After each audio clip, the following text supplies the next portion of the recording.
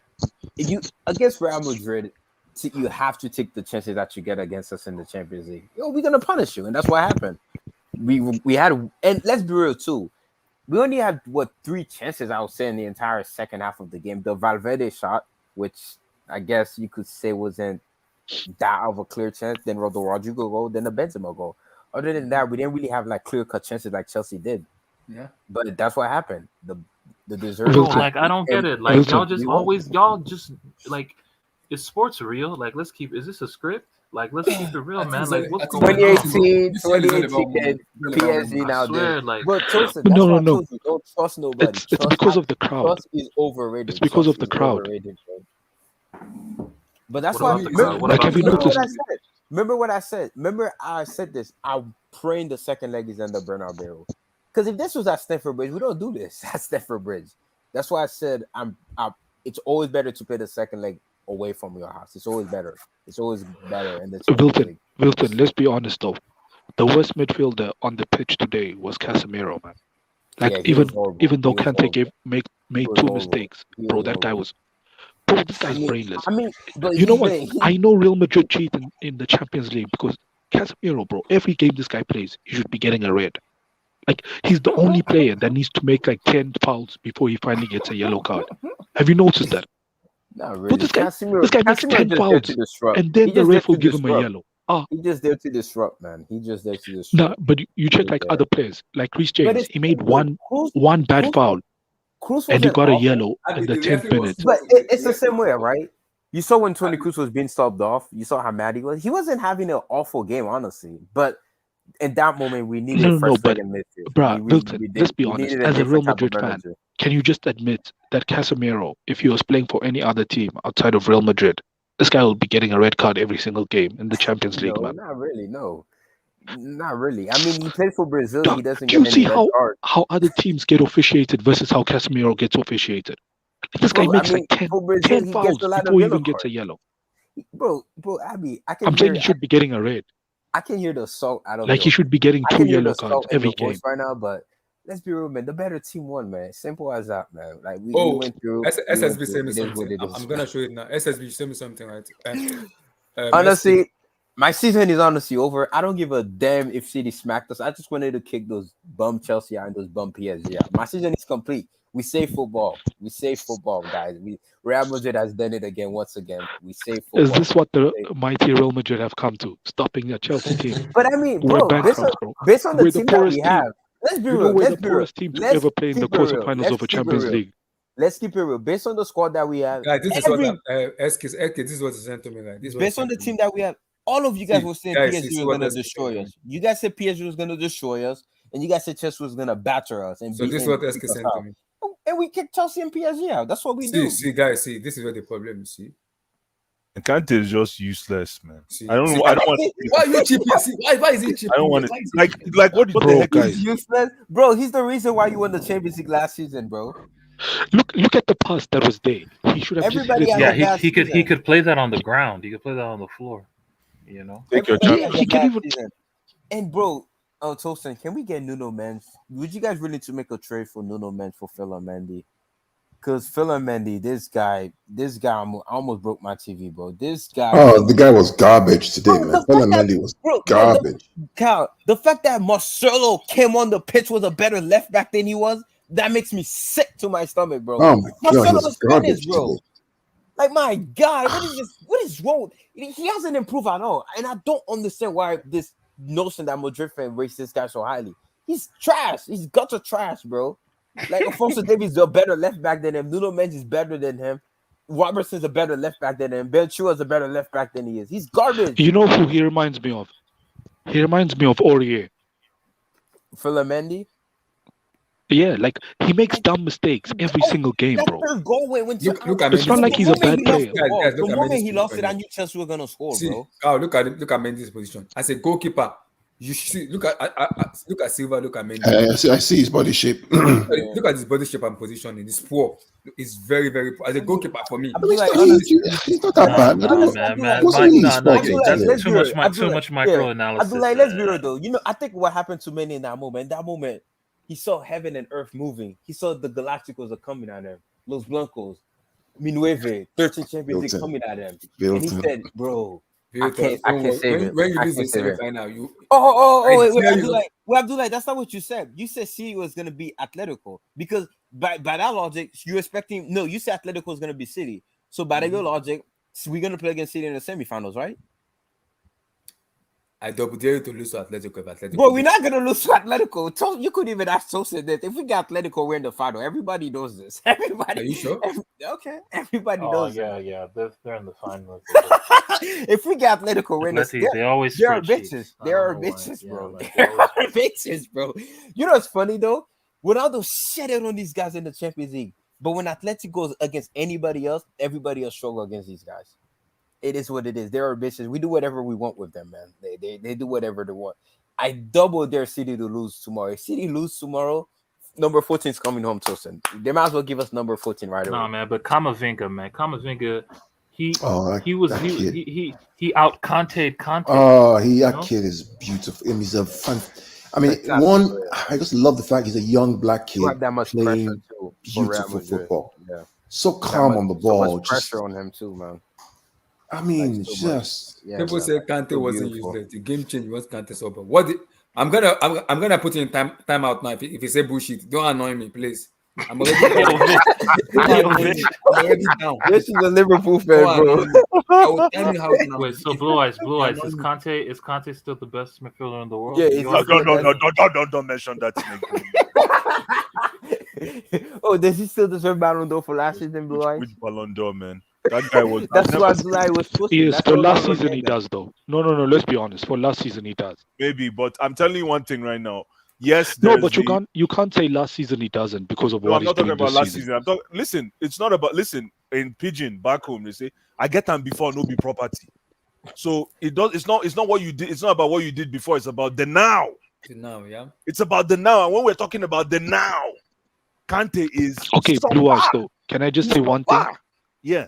Just for his defense. Yeah. Chelsea kind of ruined N'Golo Kante, bro. Like we relied so heavily on him over the years.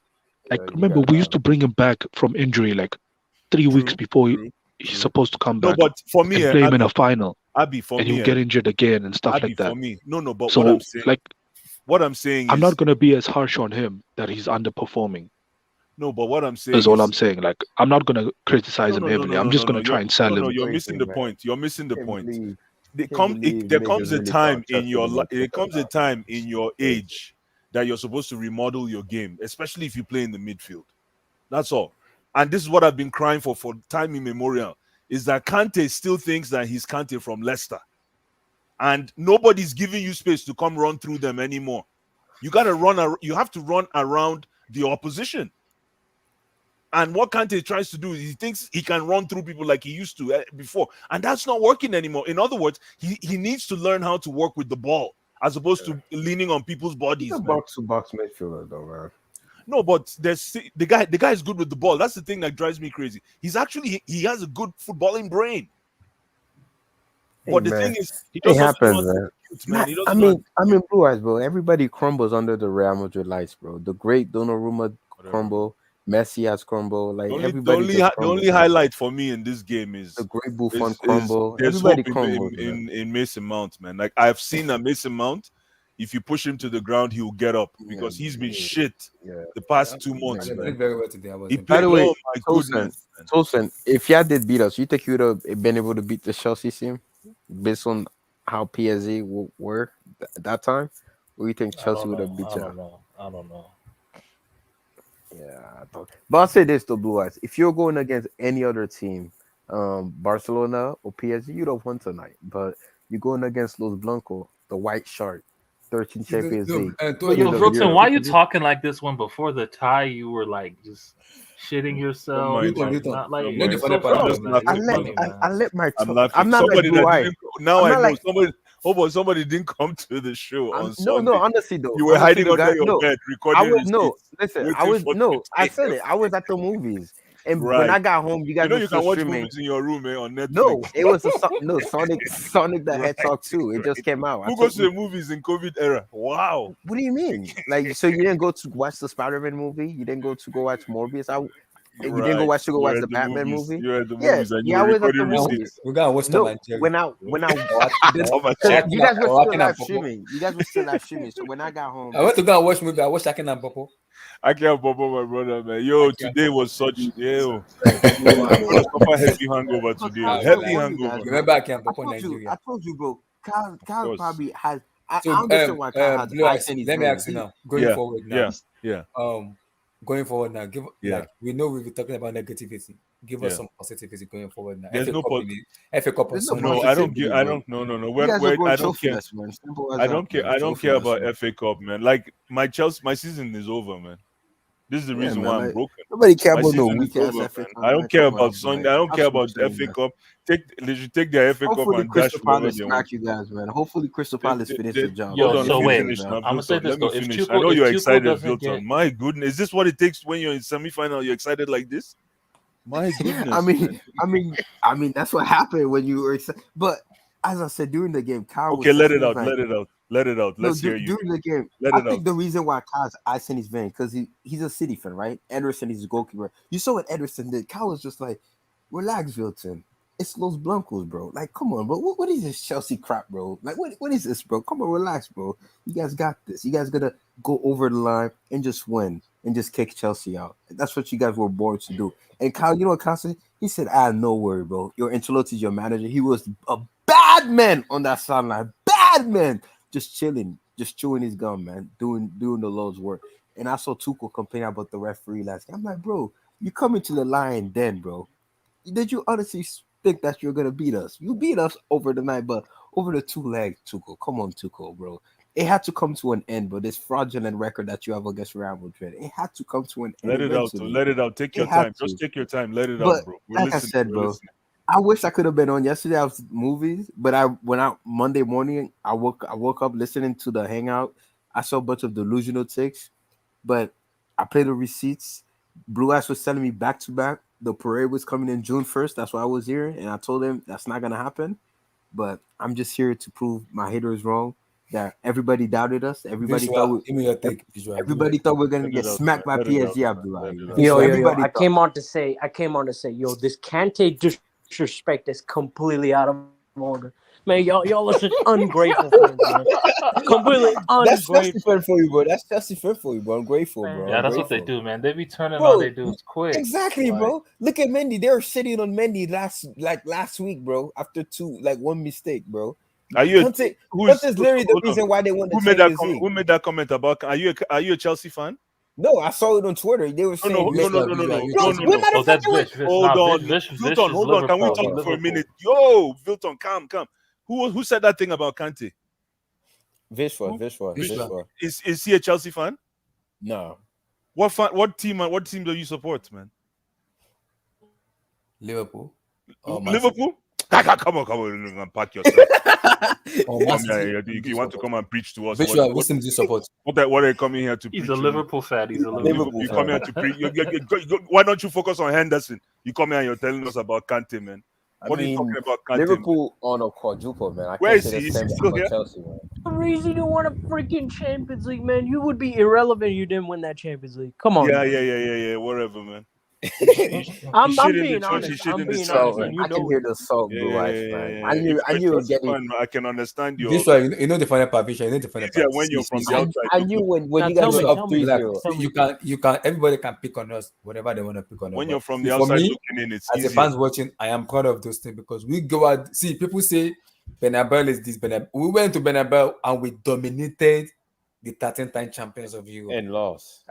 I know we lost, but we show Madrid how to play football. No, Abdullah, I don't want to hear Show them that. how to play The football. problem is, I Abdullah, don't want to hear You that. lost the Abdullah, game, man. bro. PSG dominated, but they lost. PSG No, I don't dominated want it. to hear Them that. It dominate. matters about getting it They done. did dominate. Abdullah, They I did don't want to gotta dominate. hear get that, it done. please. Let's Don't, be real. Abdullah, don't use PSG that as your basis. I PSG beg you. dominated us in the first leg. They battered us in the I first leg. no. I wanted to walk away The first into the 45 minutes semifinals. in the first half, in the second leg, they battered us. The second half, up to that mistake, that's when we kind of got in the game. But they battered us. But at the end of the day, Emmy, are you there? I'm like, I don't do proud. I have do a question get. though. I did, Baba Blue Eyes. get it done. I do get. I just gently I lose my voice. Emmy is broken, man. I hear it in your voice. What makes you lose your voice?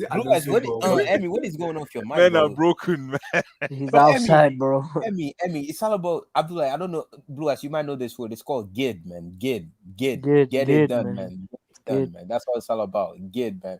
Yeah, man. Just get it done, man. Abdullah, that's why I said to you, don't forget about how we perform today. It's about moving it to the next level. We move. Yeah, we move, man. Next season trouble. Emmy, I beg. Emmy, I want to ask him a question. Emmy, can you please talk to us about N'Golo Kante? And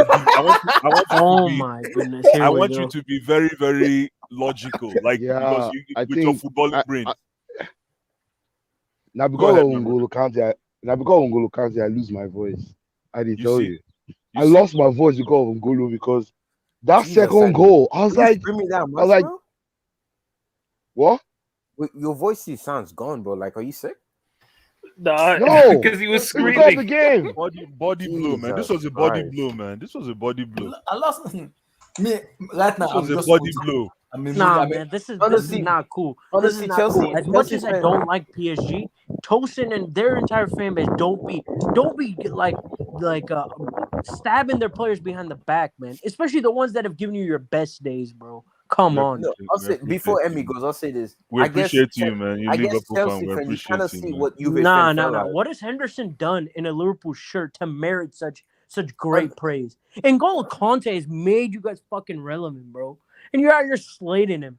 Like, he's he's like Jorginho. Man, you guys are the same fan base that gives Jorginho was like, he deserves Ballon d'Or. Oh my God, man. When did Liverpool players start telling us how to support our fans, man? Nah, go back. Who is this guy, man?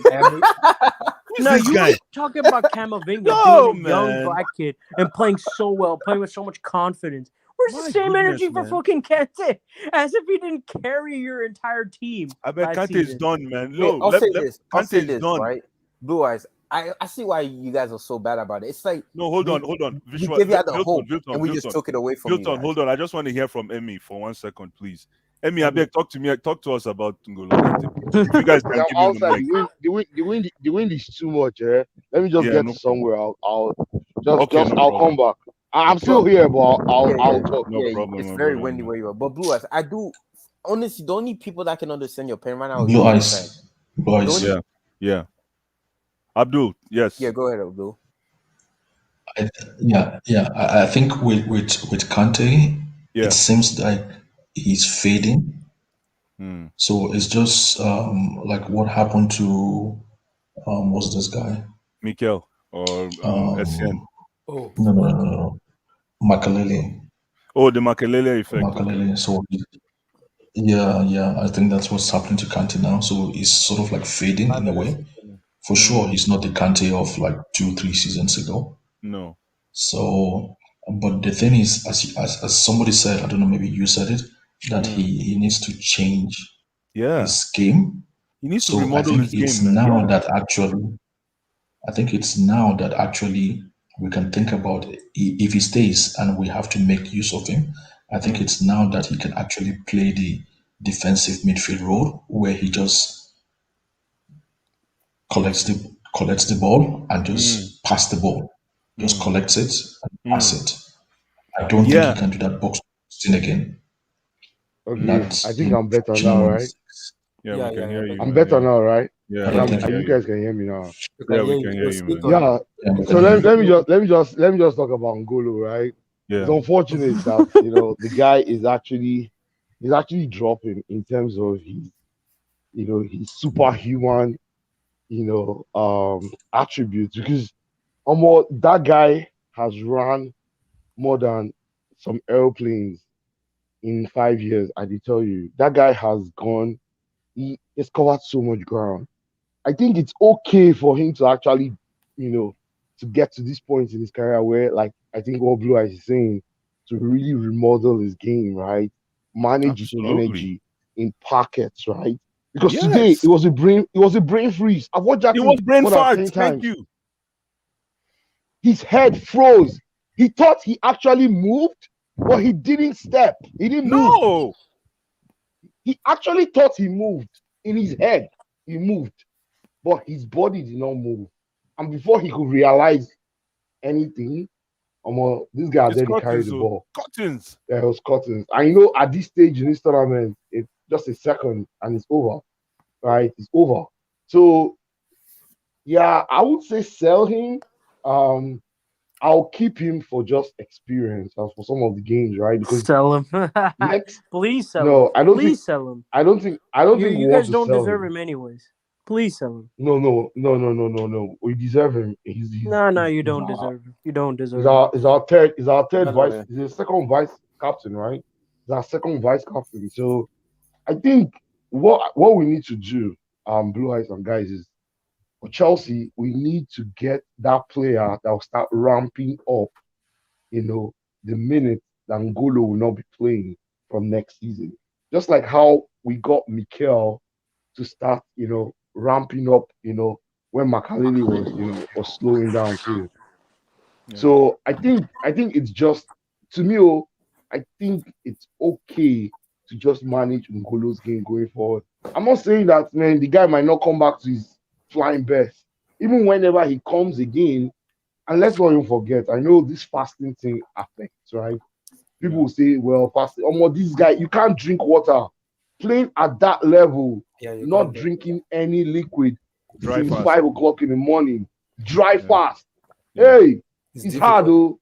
Yeah, it's hard, though. Muslim And you're running up and down. At that point, in that game, and that's where I actually, asked Tuchel the question. Tuchel would have made the change, knowing that N'Golo had already, in that first 60 minutes, he has already expended anything that was left. And a mistake was going to happen somehow. Facts. So I think Tuchel would have. Yeah, go ahead. I mean, just to buttress your point, and I'll let you continue. So, what happens to the human body when you don't have any blood sugar or sugar in your blood? After a while, your brain starts making weird decisions because you're out of energy. Are you following me? So, because you've burnt out all, and now you have lactic acid in your body, it affects the way you think. Your brain may say, you may want to do X, but your brain is not processing that as quickly as you were when you had started the game. And that is exactly what happened to him. That's why he thought he had moved, but he had not actually taken a step. But again, and the ball was just gazing. The ball was just there. It was just there. And no, but this is at that point, boom, Vinicius had the ball. Emmy, you need to take some aspirin, bro. I can't stand to hear your voice like that. Emmy, it's so sad and painful. No, I'll be fine. After tonight, I'll just take some money. Emmy, though, but this has been already in the coming. Whatever we see of Kante right now, you remember we've been complaining about Kante the past 3 months. No, you've been complaining about him. Sure. So this was, you're right in terms of the fasting. I totally agree. But this, I'm talking about that could be a big factor too. Yeah, of course. But I'm talking about the past 3 months. This guy has not been in form, not even top form. No, not in form. He has not been at the level that he has set for himself. Exactly. Because he's still, if we put it into perspective, right? Because, N'Golo Kante's level is above any normal human being. That guy runs 14 kilometers, 15 kilometers per match. And that guy's been doing that for 5 years. That's a lot of miles on that small leg, those little legs. No, but again, 14 kilometers per match. That's a lot. Bro, remodel your game, man. You can't be... You can't be that guy again. Remodel your game. Yeah, learn from the GOAT now, though. You remodel his game. No, not even that. I agree. No, just look at Modric. I remember Modric from Spurs days. I remember Modric from Spurs days and today. If Modric was playing the way he played on Spurs, he would be hanging his boots by now. But guess what? Modric is another class act, right? Remember, Modric is the only player in world football that can play the number 6, number 8, and number 10. Today, he showed it today.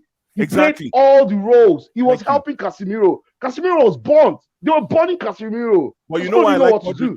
Hold on. You know why I like Modric? You don't see Modric all over the field, but all of a sudden you see him. What does that mean? Because he shows up. He shows up to get the ball. No, hold on. He's technically better. Right? Not only that, he's very economical with the way he runs into space. He doesn't. If he sees that he doesn't need to run into space, he won't run. You see the guy sometimes. That's true. That's Yeah, true. In but fact, in the game today, there was a moment where Blue in the Eyes, game today. you're actually being unfair with your assessment because Modric has been playing in the La Liga for like 5, 6 seasons, or actually maybe like 10 seasons. Almost You know what I 10 mean? seasons. Yeah. Yeah, but you the guys are missing the intensity, point. the intensity. You can't compare the intensity. You're missing the point. Mourinho brought him in 2012. Abdul, you're missing the point. All I'm saying, I'm not talking about his tendency in La Liga. I'm not talking about. Of course, we know he's upper echelon, but all I'm saying is there's certain traits that you see in a guy like Modric. That's why he's been able to manage his portfolio to the age of 37, going on 38. That's what I'm saying. If he had remained in the Premier League, he would be finished by now as well. No, but he wouldn't. No, we wouldn't. No, that guy has a No, footballing he brain, man. wouldn't. Nah. Don't big up. Don't big No, up. no. Premier He'll League. be finished by now. Nah, if he won't be Premier finished League. anything, Oh my man. Nah, God, way, no way. man. He won't be finished anyway, man. That guy, listen, I watched Remember- that guy closely remember- today. The guy remember- wasn't running. The guy didn't do any running in today's game. I don't know No, if he you watched ran. it. No, he ran. No, he No, ran.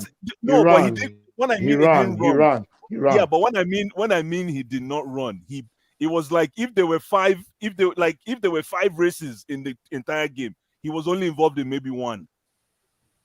Remember, and it was the most important one. Nah, I think you're trying to say he dictated the game more. I know. This is I know, guys. This is like yeah. Let me just add. Let me just add this, right? I think there were two Croatians that were dictating the game for either team. There was Modric dictating the game for Madrid. There was Kovacic dictating the game for Chelsea. I think those two guys kind of showed us. What are you talking about? Kovacic was. He was. See, you need to give Kovacic it was bad for your best midfielder was. today. He was bad for your best midfielder today, bro. Kovacic was chopping. Yes, bro. Yes. He was bossing us in the first half. He was bossing us, bro. He was bossing the midfield. There's a reason why we brought. There's a reason why Kamavinga came on. There's a reason why we took. He was see. If not for Kovacic, if not for Kovacic, Blue Eyes. We will not score those goals. We will score for first You half. really think if you started J5 today, you would have wanted? No, I'm not saying we would have. No, we would have lost. No. We have lost. Exactly. I'm not saying big time. I know. I'm not saying we start J5. All I'm saying is Kante had a stinker. Kante had a stinker. At some point, only Kovacic versus the other people.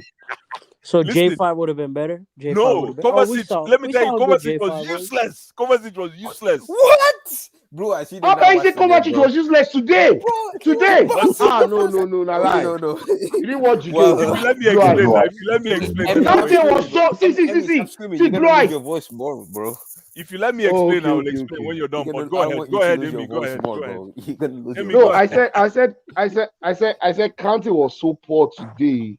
Yeah. That Kovacic was the one dictating the play, carrying the ball forward and confusing the heck out of Valverde, Casemiro, and Cruz. At some point, did you see Cruz's face?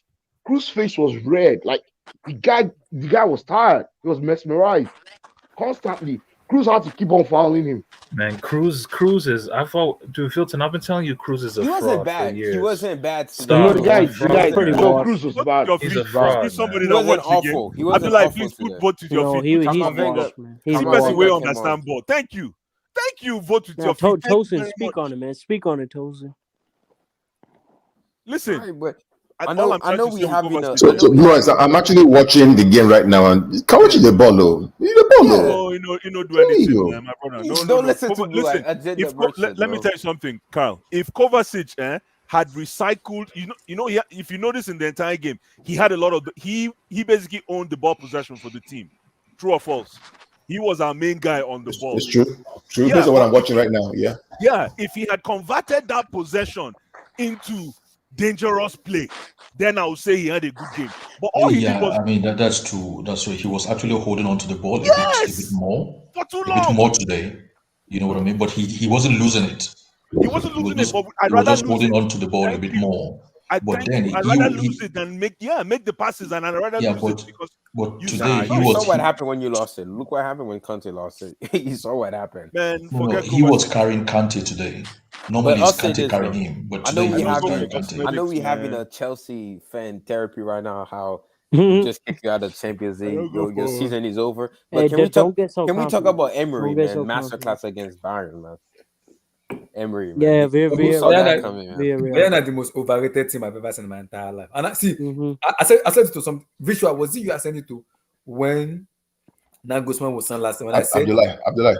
Yeah. When I saw the lineup and I saw Leroy Sané at right wing back, it was game over. I'm like, what in the heck is this guy thinking about? That's the thing, but that's the thing. You got to understand, like, it's two extremes. Like, Pep's extreme is about control the game.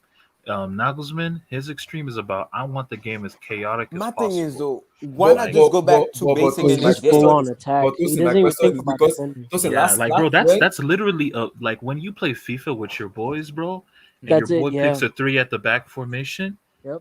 His wing backs are usually wingers. That's literally what, this dude Nagelsmann out here playing. He playing FIFA formations. But my thing is, you're in the Champions League. How can at least one of those wing backs not be like an actual? Why don't you go back to basic? Why not play the formation that Hansi He said he said why not just go back to basic? Just go back to basic. Nagelsmann said he doesn't have the player. He's too stubborn.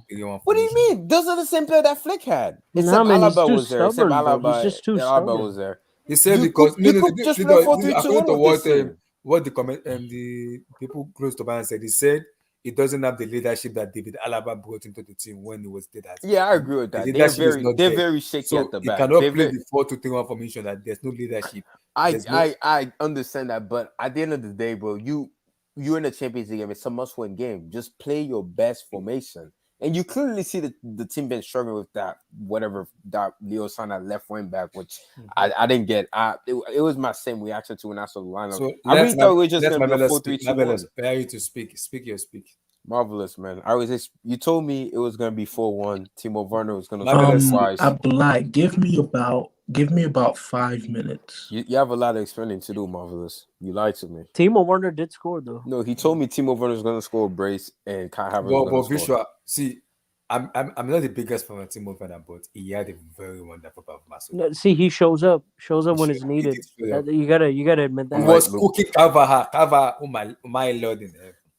Carvajal, honestly, when he went back to center back, he honestly impressed me at a center back for that little bit of minute that when Nacho came on. You know what? When he went to center back, we missed Lukaku because imagine Lukaku was there. Yeah. When he went to center back, it would have been more easier because he will pull out Carvajal. He will pull him out.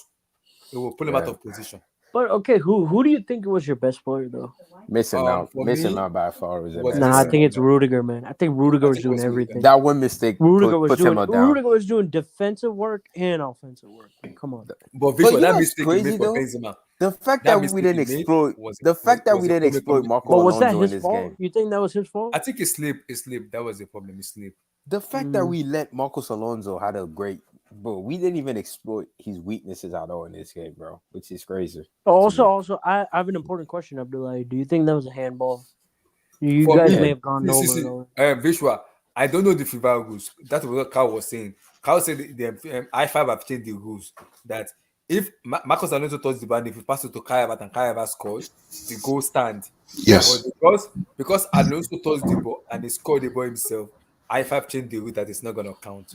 Correct. That's a law. That's a law of the game. It's the law of the game. That's a honestly, rule, man. I think it's a win-win, Kyle, honestly, because that corner they had, that was not a corner. True. There wasn't a corner. No, I know. But okay, it was fair. I don't know why Chelsea fans say Valdred. I don't know why they're saying Valdred. I mean, there's so much that needs to happen in order to stop that goal. Like, come on. Yeah, I don't know why Chelsea fans say as of Real Madrid, okay, you guys can all agree. As of Real Madrid, haven't had the worst freaking calls at the Bernabeu. As Bayern Munich, as Juventus, as any bloody team that has come and played a Champions League game at the Bernabeu, man. Mm-hmm. These guys get away with the straight murder at the Bernabeu. They get away with so much stuff, man. Bro, Vish, I know that 2018 Champions League final still hurts you, but this is not a Liverpool thing. You know I'm very objective, bro. Come on now. I know it still hurts, man. I know. No. See that final, we had no business. I double dare you to lose to Villareal, bro. No, you know what? I want you guys in the final. We will fucking wreck you if we get you in the final. I'm actually scared of City. I'm scared of City in the final. But you guys, if you were scared of City, you're not a Liverpool fan. You're not a Liverpool fan. If you're afraid to face City in the no. Champions League final, Quote me on you're not it. a Liverpool Record this. Do whatever you want. We meet you guys in the final. We will wreck you guys. I don't care. I don't care. Viz, bro. First and foremost, your frauder Pala Asla. He needs to try to get his form back in some way somehow. And by the way, Viz, come on, Viz. We don't lose Champions League final. We go there to win it, Yeah, bro. I know. You know we who's seven, gonna break we that? 7-7 for a reason. We 7-7 for a reason. We 7-7 for a reason, Okay, bro. okay, good. I don't know what Okay, losing good. feels like. I don't know what losing Champions League final feels like. You guys can tell me, but I don't know what that feels like. Villareal wins the UCL, then is this like a football heritage? If Villareal win the UCL, that's great for football. That's great for football. How is it good for football? It's great for football. Why shouldn't the small teams win? Bro, honestly, if they do win it, they're not even in the top 4 race in La Liga, bro. They're like in 7th. So what? That just shows you can still have bravery. That's some Chelsea. That's some Chelsea shit right there, man. Come on. Yeah, so what? They did it. Yeah, the other teams have done it too. But you know, people forgetting though, Villareal actually have a good squad for a club that size. They actually have a good team if you look at it. They starting 11, honestly, men for men is probably better than Juventus starting 11, which is not saying much. Why do you guys think it's a bad thing? This just shows you on any given day, if you have enough heart, you have enough bravery. No, I'm not disrespecting. I'm not disrespecting Villareal. Yo, Bishop, what you're describing to me right now is anime, bro. But I'm not disrespecting Villareal. No offense to Villareal. What you just described to me right now, it sounds like My Hero Academia. I'm not disrespecting nobody. But at the end of the day, in the Champions League, I want to watch the best versus the best. I wanted to watch Bayern versus Liverpool. Yeah, sure you do. But now Liverpool's gonna take the onus and show up. If they don't want to show up, then that's on Bayern for. Villarreal showed up. They showed up against Juventus. They showed up against Bayern Munich. What more do you want? Look how shameless Liverpool run is, bro. Inter Milan, shameless. Now they're gonna get Villareal. Okay, bro. Inter Milan won the Serie A last year. They have the Italian champions and the Europa League champions. Yeah, and the Portuguese champions, bro. Get out of here. Well, actually, Sporting are the Portuguese champions. Get out of here. This is coming from the guy. This is coming from the guy as if they haven't gotten Wolfsburg, Shakhtar Donetsk, all these freaking teams. Wolfsburg was very hard, bro. I'm sure they were, bro. Villarreal is going to be hard too. Real Madrid. Is that what Fugazi built it? Well, what went? No, it clearly wasn't because we won 3 in a row. SK, so all of their wins are Fugazi. That's my speak. I'm going by your logic. Let's speak. Yeah. So, explain to me why the 4-1 didn't happen, Marvelous, please. Congrats to Liverpool. For the most part, I hate speaking after Chelsea losses because I don't really take our defeats too well. They kind of take a toll on me ever since I was a kid. But I'm going to try my best to be as objective as possible. I think our complacency and our mistakes in both legs directly and indirectly led to the goal. You know, in the first leg, we had bad positional awareness, and then we had Edouard Mendy make that blunder, pretty much gifting the ball to Benzema, and we were punished 3-1. Now, we arrived at the Bernabeu, even though I in my sort of satirical manner, I kind of said Chelsea would win 4-1. But to be honest, I only said that to give myself a psychological boost, a sense of hope and a sense of belief. And it's always the hope that kills you. We get the early goal through Mason Mount, who had an incredible game. If you guys go and look at his numbers, he had 36 out of 36 tackles completed. He completed all of his dribbles. He completed the most interceptions. His all-around game was perfect. And this is the Mason Mount that I would love to see more often. Now, we get the goal and we're back in the tie. You know, Madrid are on the ropes. Tactically, Tuchel got it spot on. I was a bit apprehensive about seeing Ruben Loftus-Cheek play in that position. But my guess was that given what he did at the weekend against Southampton, Tuchel saw something in training and felt confident in him to perform. And he performed very well. You know, we come out in the second half, and I'll be the first Chelsea fan to admit this. Our second goal, via the corner that Rudiger scored, it was not supposed to be a corner. Nonetheless, we get the corner, we score, and at the back of my mind in that moment, I'm actually thinking, wow, for the first time in my life, for a very long time as a Chelsea fan, we're getting refereeing decisions go our way. And then the Marcus Alonso situation happens. Now, by letter of the law, the recent law that they just implemented, it was handball. If the ball touches your hand in any way, whether knowingly or unknowingly, whether on purpose or by chance, and it leads to a goal, it's a handball. Now, had he controlled it and passed it to Havertz, it would have stood as a goal. But nonetheless, he scores. I'm thinking I'm going to be able to come on this stream or go on Twitter and boast about Marcus Alonso scoring the winning goal against Real Madrid. Unfortunately, the goal gets chalked off. Werner had the game of his Chelsea career. I might even say the game of his life, right? And he showed such great heart. He came up big when it mattered the most, and he puts us 3-0 up. Now, in that situation, the complacency and the lack of positional awareness that we had in the first leg seeps into the game, unfortunately. N'Golo Kante, as much as we Chelsea fans love him, and I love N'Golo Kante, you know, he has that innocent smile on his face. A lot of the earth is covered by, you know, whether it's water or land, I don't care. But the other half is covered by Kante. But I have to admit that over 2 legs against Real Madrid, he was piss poor. He directly gave the ball. I see what he was trying to do with the first goal, but he didn't put enough air beneath that ball to lift it. You know, Alaba is able to head it to Modric, and Luka Modric. Let me just say this. I curse Daniel Levy's bald head for refusing to sell Luka Modric to Chelsea in 2009. And I will never forgive Daniel Levy, because Luka Modric should have been a Chelsea player. But nonetheless, Luka Modric shows why he's world class. He shows why he's arguably one of the most talented midfielders of our generation.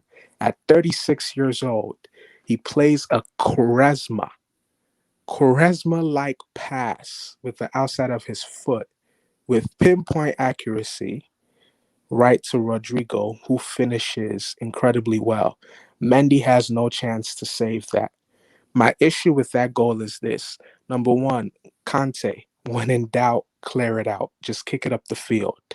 If you don't think you could get the ball where you want it to go to the intended receiver, just hoof it off the field. Aside from that, there's no way one ball should be cutting through our defense in that way, albeit it was a remarkable pass. But still, with Thiago Silva, right? I think Thiago Silva was also somewhat average between both games. You know, there was nothing exceptional about his defending. But, you know, 3-1, it goes to extra time, and Benzema capitalizes on, again, Kante and Marcus Alonso, more so Kante, failed to pick up the ball. Vinicius is played in. Benzema's movement trips up Rudiger, and you know, that's all that game was written in the stars. Congrats to Real Madrid. Congrats to Vilton. I don't know if Vilton's still here. I'm sad. I'm heartbroken, but I'm even more proud to be a Chelsea fan. I'm even more more grounded to be a Chelsea fan, you know? And I think results such as these, they make me optimistic as much as they hurt me. They make me optimistic to know that there's still fight and there's still belief and there's still a hunger, a desire to win in this team, right? And I think we should carry on with that spirit, the spirit of the Southampton game and the spirit of this game. If we take it to the remaining 7 or 8 games in the season, plus the 2 games in the FA Cup, given that we make the final, fingers crossed, I think we'll finish 3rd and we'll win the FA Cup. And I'm happy. You know, I'm sad, but I'm happy. Yeah, so I'm not really gonna say much. That's it for me. I just came to be a fair sport. Forward, how you doing, brother? Yo, I'm good, man. I'm good. How you doing? Give me your take on the match. Like me now, I'm down. Like I can't even. I have no answers to what I just watched today. I have no answer to it. I can't even answer I can't even. Emi said he lost his voice. Me, I almost gone mad when I was watching the match. I almost gone mad. That is how intensive the match is. I do not know what to say. Just give me your take on the match. Well, I mean, you guys have been on for 3 hours, so I hope you found something to say in that time. My God in heaven. I don't know. Yeah, look, I mean, crazy game, man. Crazy game. I mean, to start with a positive, I think for me as a Chelsea fan, looking at this season, I kind of knew we weren't going to win the Champions League. Again, it's quite an easy thing to say, but I just felt like we didn't have the quality to go back to back. And I think you have to be a very special team to go back to back. And the only team that's done that is Real Madrid doing 3-piece. Yeah. You look at like the best Barcelona sides, even some great Man United sides, Bayern sides, none of them have went back to back. Like very few of them have even been in back to back finals. So for me, going into the season in the Champions League, I just thought, you know what, it would be great if we go maybe to like the semis and we just beat a big team along the way. Because for a long time, and obviously you remember this, Abdullah, is that I think ever since 2014 when we lost to Atletico in the semi-finals, we've not really been a prominent team in the Champions League. Yeah, we've had some seasons outside of it, finishing like outside of top 4 or getting knocked out in a group stage, or we have to go through the Europa League run. So we haven't really made like a statement in the Champions League up until last year. Obviously, we won it. I thought it was important for me that we reinstate ourselves as a top team and like go back to another semi-final and like continue that level and keep that level, because that's how you cement yourself as a top team. That's how you attract the best players, which is obviously what Chelsea need, because we need a massive rebuild. We need a massive rebuild in the summer. And obviously, it's important that you go far in these competitions and you remind other players that Chelsea is a place to be.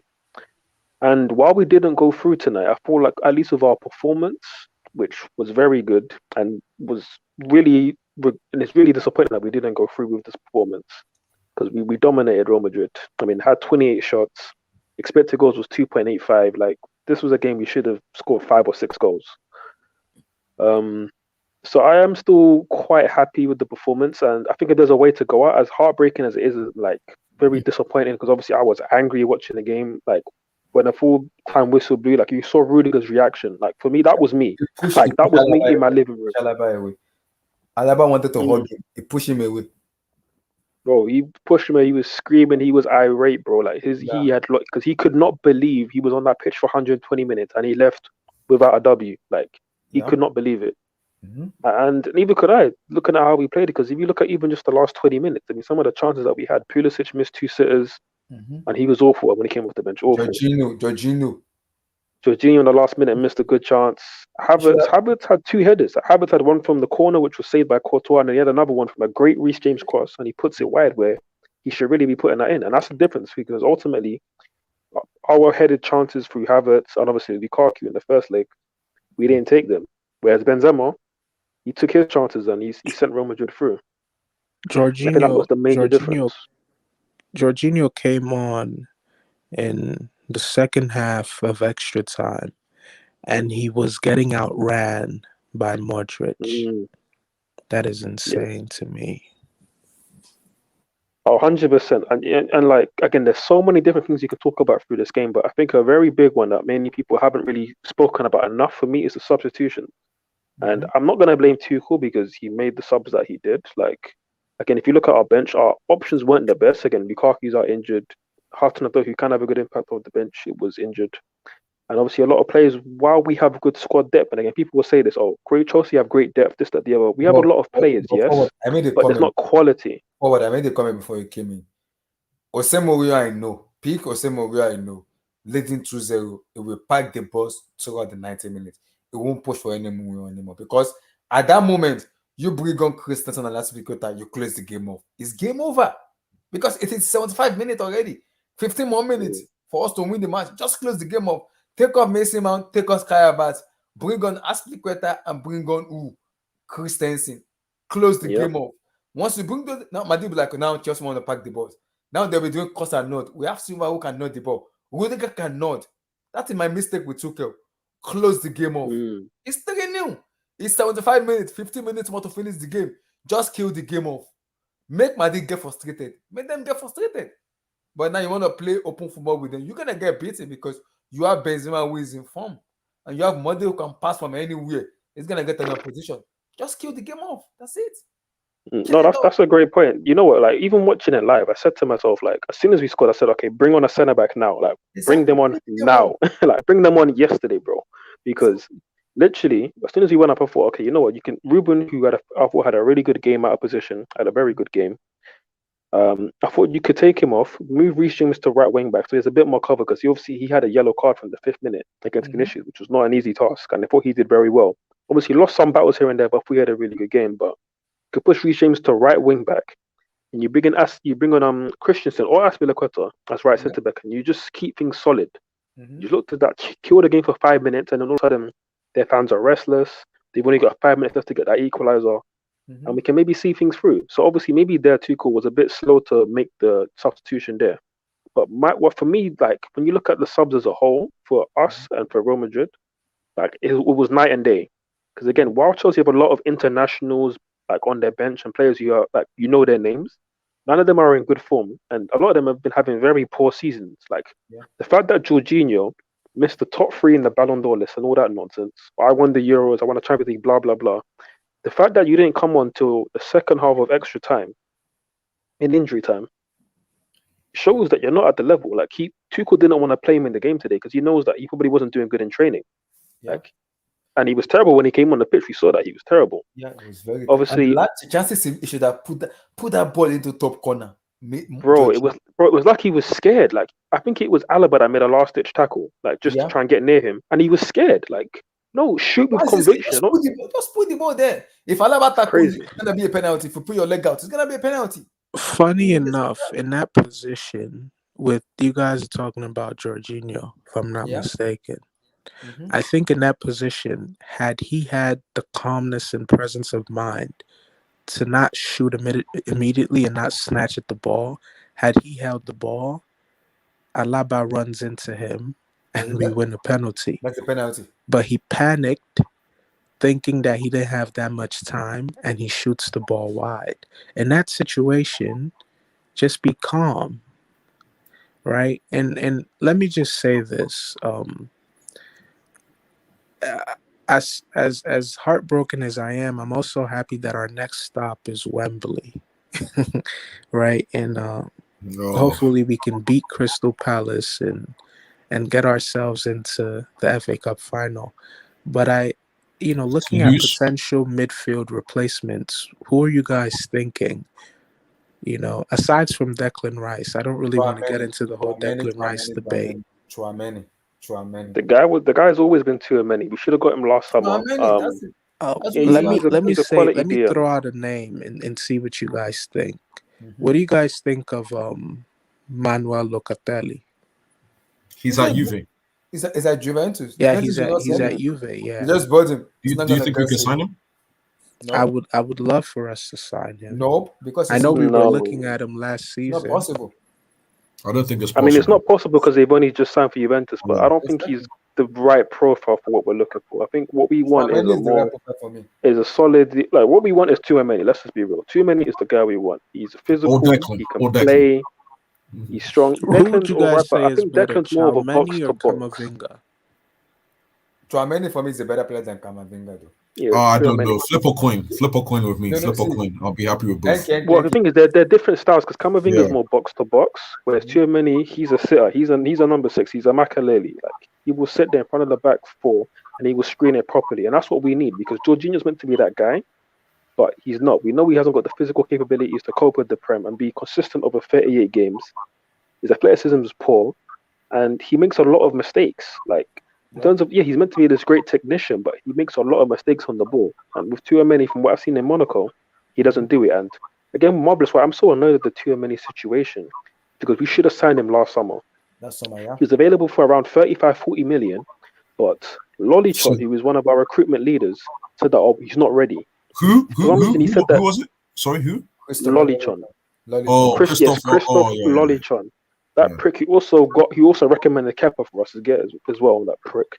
He said that Tchouaméni was not ready for the Premier League. He said that no, we're not going to sign him, and he goes and tells us to go and get Saul.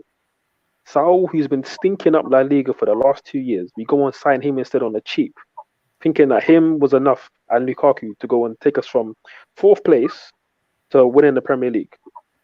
Like just nonsense, just complete negligence. And now I think we maybe should still. I think hopefully we're still in for Tchouaméni, but now the price value has doubled. It's doubled to 80 million, so we're gonna have to pay now an extra 40 million. And the reason why I'm even more pissed, and again, the summer's gonna be such a big rebuild for us because we've made so many mistakes in the transfer market.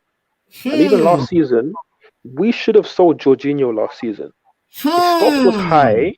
We had 2 years left on his contract, and we dilly-dallied and we didn't sell him. And I'm thinking, you've got 2 years left on Jorginho's contract and Kante's contract. These are 2 experienced players.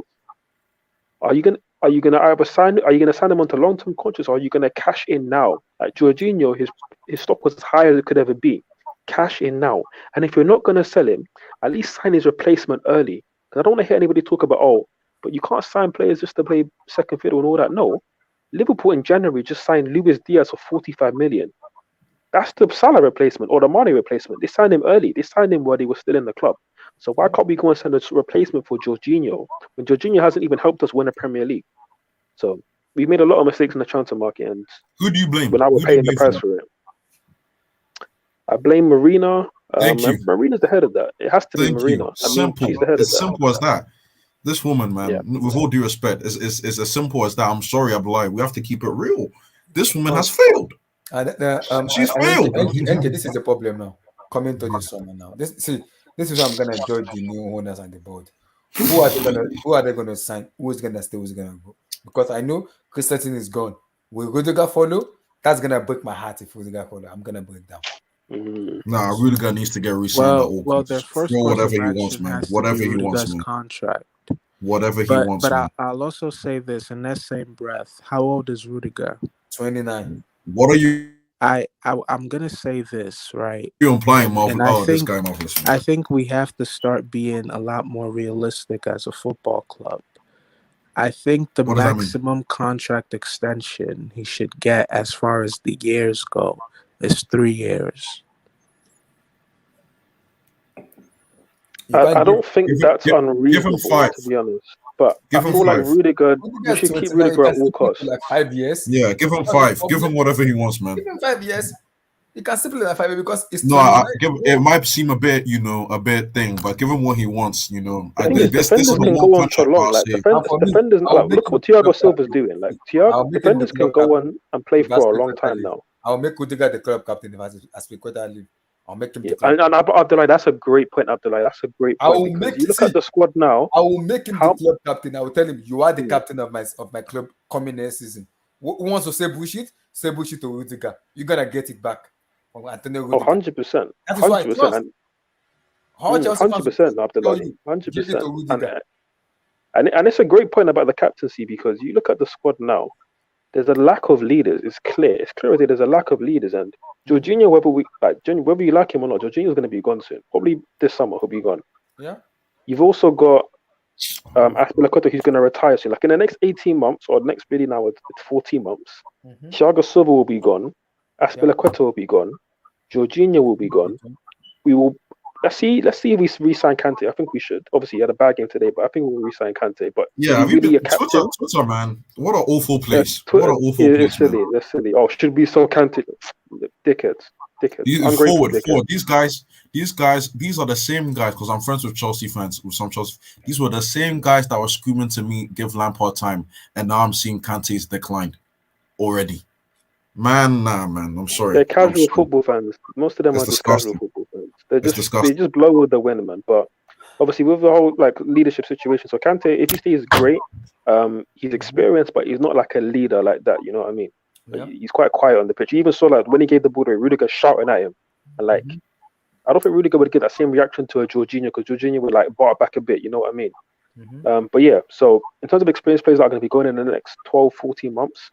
Aspilicueta, Thiago Silva, Jorginho, and then if we let go of Rudiger, then who do we have left as like experienced? We have a huge problem. It's only Kovacic maybe, and also Alonso. His experience, he's going to be gone soon.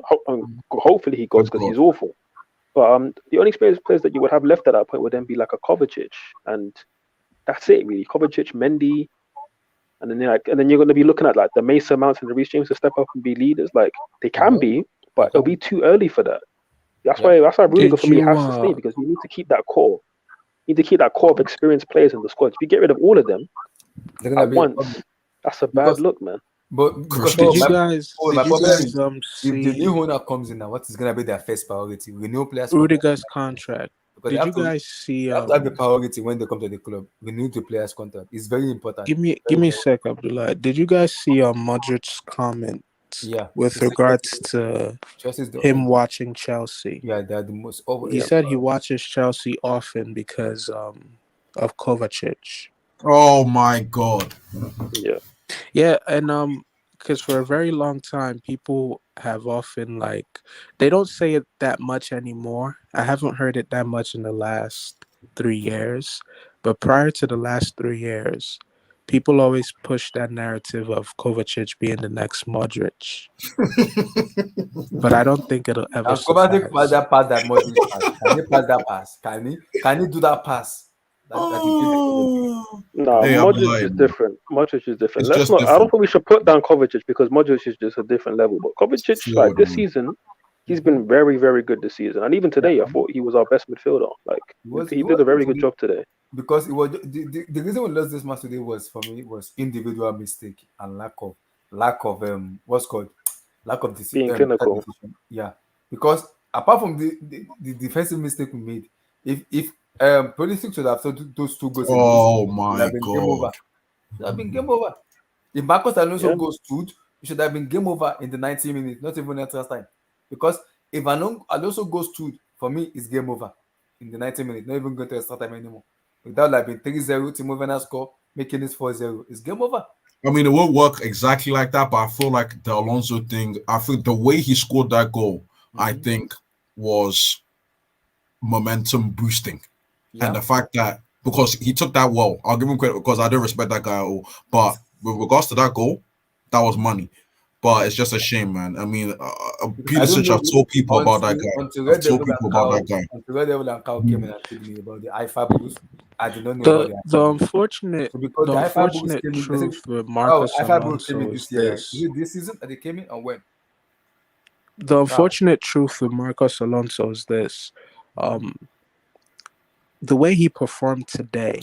Yeah, it's a new rule this season. So IFAB law, yeah.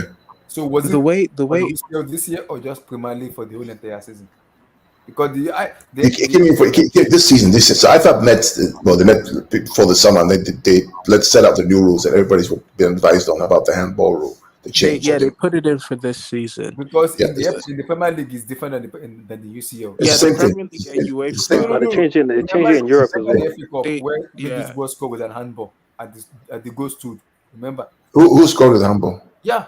Middlesbrough scored against Man United. Oh, it was Middlesbrough v United. I don't remember the goal. There was an handball. I think Was it? the Premier League and UEFA have different rules, man. No, I think it's the same rule. It's the same rule. What happened with the Middlesbrough Man United game is a guy handballed, but then he squared the pass to somebody else and he scored. Yeah, somebody else So can if Alonso score. today, Somebody else can score. passes his ball to Werner, let's say, and Werner scores, And he then the scores, and goal it's a would goal. count. Okay. But Yeah. because he Yeah. directly handballs it and he scores, that's why it's disallowed. The brutal truth about Alonso, as much as I defend him, is this. Let's assume that today was his best performance. He doesn't perform like this regularly. Yeah. To warrant a starting position. We know they're gonna play and aside from being a goal threat, he doesn't really do much defensively. And the thing is with Alonso, right? Even though he's because NK, you support Hudson Odoi. I will consistently do that. I will consistently do that. Continue, Marvelous. Sorry. Okay, even though he's Chelsea's second highest goal scoring defender of all time. By the way, I just have to always put that out there. But his pace when he's tracking back, his lackadaisical defending, the fact that he gets turned way too easily, a lot more than he puts in these really good performances is the issue. Now, as far as leadership is concerned, if he were to agree to be like a player that we only used in FA Cups and Carabao Cups, I wouldn't mind having Alonso as part of the roster as far as that whole leadership issue is concerned. But especially with the younger Spaniard players that we have. But the problem is Alonso wants to play games. And if he doesn't play games... I don't think he wants to play games. No. I think Alonso is happy to just make money and sit on the bench. Honestly, look, I disagree. I think with the wages that he's on, because bear in mind, like, again, this was another mistake of Marino and the board. They boosted his wages at, like, I think towards the end of the Conte era, they gave him like an extra like 80k or something. So now he's like in our top 6 highest paid players. Yep. And again, like obviously Alonso this season, we understand he was going to be back up. Obviously, Chilwell got the long-term injury, which is unfortunate after the Juventus game, and now Alonso's been our number one choice pretty much. Even though Kennedy's come back in, who could do a similar role. Why? No, sorry for it. Why can't this guy get a slither of some minutes, some reasonable minutes? Because Tuchel, I'm trying to answer like I knew. I don't know. Tuchel's an idiot. For me, Tuchel's made a mistake here of not giving Kennedy any minutes. You had the Middlesbrough game, which is a perfect chance to give him minutes. You said no. You had the Brentford game where you tried out some other players, but you didn't try out Kennedy. I don't understand. My issue with Alonso has always been that Alonso's form is so hot and cold. Like when it's cold, it's horrible. Like, and the reason why I don't want him in the team and the squad next season is because he is such a different style of player to Chilwell. So when Chilwell's out, we feel it because he's so different. And that's the reason why teams like Man City and Liverpool will be good and still be consistent when players get injured, is because whoever comes in for that player is a similar style. Because Klopp wants that player for that style. He wants the system to stay the same no matter what. If Robinson goes out, Tsimikas, people don't know much about him, but he's still very good. He's quick. He's got great crossing ability. Maybe not as intense off the ball, but he can do a similar job to him. Like you look at the midfield, the amount of players that are interchangeable that can still do a similar job if somebody's out. It's fine. Like if Mane gets injured, Diaz can come in and do a similar job. It's cool. If somebody else gets injured, you put Jota and he gets you goals. That's the problem that Chelsea have. Chelsea aren't in year 5 of their project like Pep and Klopp are with Man City and Liverpool. Chelsea are just in year 1 with Tuchel after doing so many different projects with managers like Conte, Sarri, Lampard, Mourinho. All different styles and philosophies of managers. So you're going to have all these different styles and philosophies of players. So again, coming back to specifically Alonso, he's been a decent servant for the club. He's had a lot of bad moments for us, let's be real. But at the same time, he's performed in big games for us as well. Like against Tottenham, he scored some great free kicks, had great moments.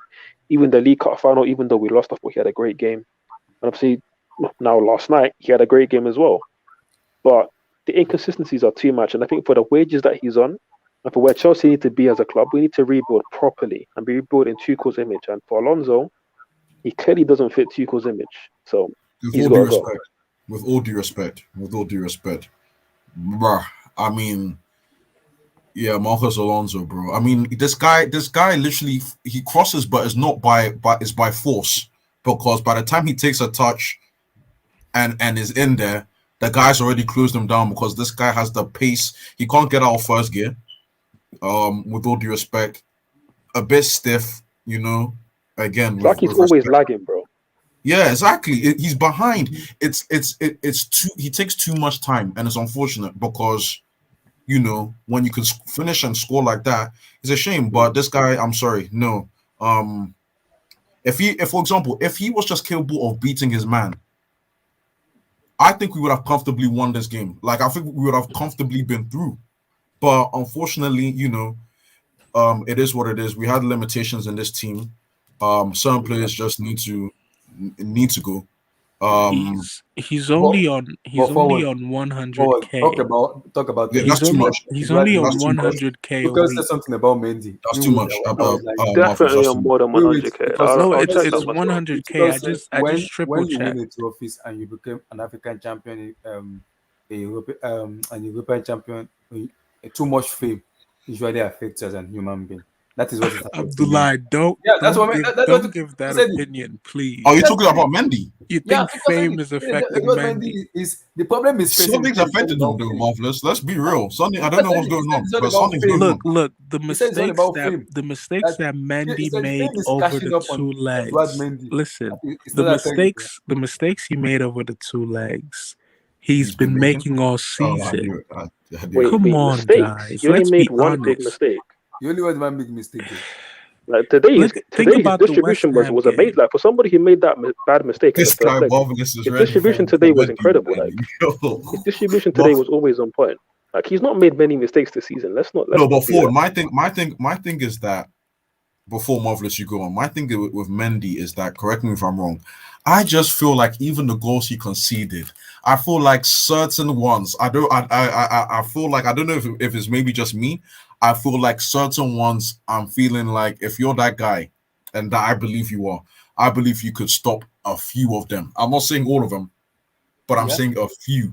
Because the Benzema goal, the commentator. Because I feel like the Benzema goal, one of the Benzema goals in the first leg, was mad. I feel like he could have done a bit better.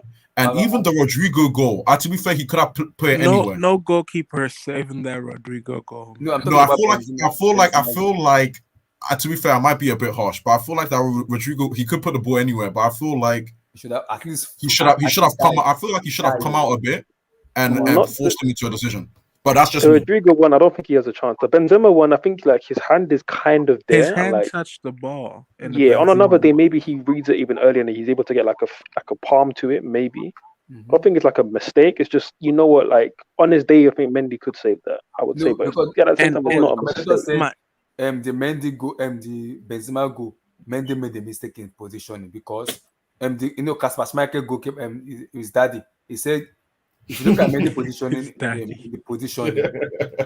I'm talking about Kasper Schmeichel kids for them, Leicester City. Yeah, he said his daddy. Peter. Whatever. He came for Man United, though. I'm talking about. He came for United. Peter. Yeah, you're talking about Peter Schmeichel. Peter Schmeichel.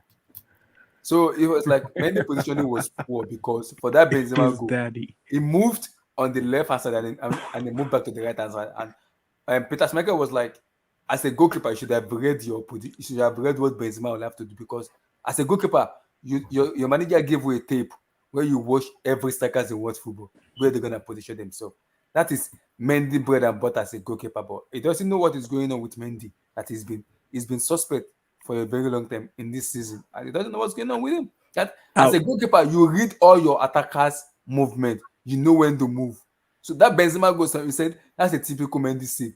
Mendy, that is Mendy bread and butter. I was like, you're not lying, you're right. I was going to ask this question. So heading into next season, what's the guarantee that Chilwell is the same player? No, by September, because by September Chilwell will be back. No. I don't know if you got the question. No, Marvelous. Science. The science has evolved.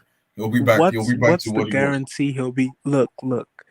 A certain player of Ghanaian descent Oh boy. Suffered that same injury, and he's never been the same.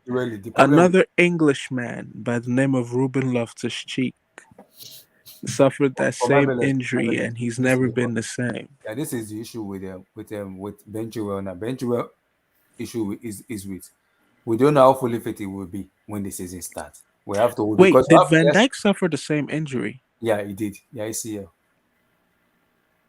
Okay. So NK rest, bro. This guy marvelous, man. What did you call me that day? I'll never forget it, Mr. Underground. Yeah, Mr. Underground. This guy marvelous, man. B. So, Paul, give me your take on Edouard Mendy. Like, should he be replaced by Ariza Balaga? What? I mean, Abdullah, I feel offended that you'd even ask me that. Like, listen, first of all, we need to defend our own. Like, we know our skin color. We need to defend our own. But for Tuchel to come out and say what is happening to Mendy's fame, I'm having a problem with that. It's worrying me. Fame. Mendy has won the AFCON. Did he say that today in the press? Tuchel said it. I need to find this out right now. When you win an Africa Cup of Nations, you win the best goalkeeper, you win the UCL. That fame might affect us as a human being to perform on your level. I don't think that was a wise. Maybe I really don't think that was a wise thing to say. After the post match in the first match, when they made that mistake, they asked Tuchel, "Are you going to drop Mendy for the second leg?" He said, "No, Mendy is my goalkeeper." But he said, "When you're a goalkeeper and you're winning the AFCON, when you win the UCL, and you have been in the spotlight, fame can affect us as a human being." He said it. Jesus Christ! If he said that, I mean, to be honest, it doesn't. I mean, that's a mad thing to say to Tuchel because it's unprovoked. You don't need to say that.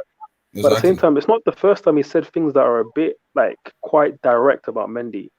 He doesn't do it with many players in the squad, but with Mendy, he's always quite he's very open in the media. Because obviously, I'm sure like behind the scenes, he's obviously grilling all these players when they have bad games. But with Mendy, he says a lot of direct things like in the public.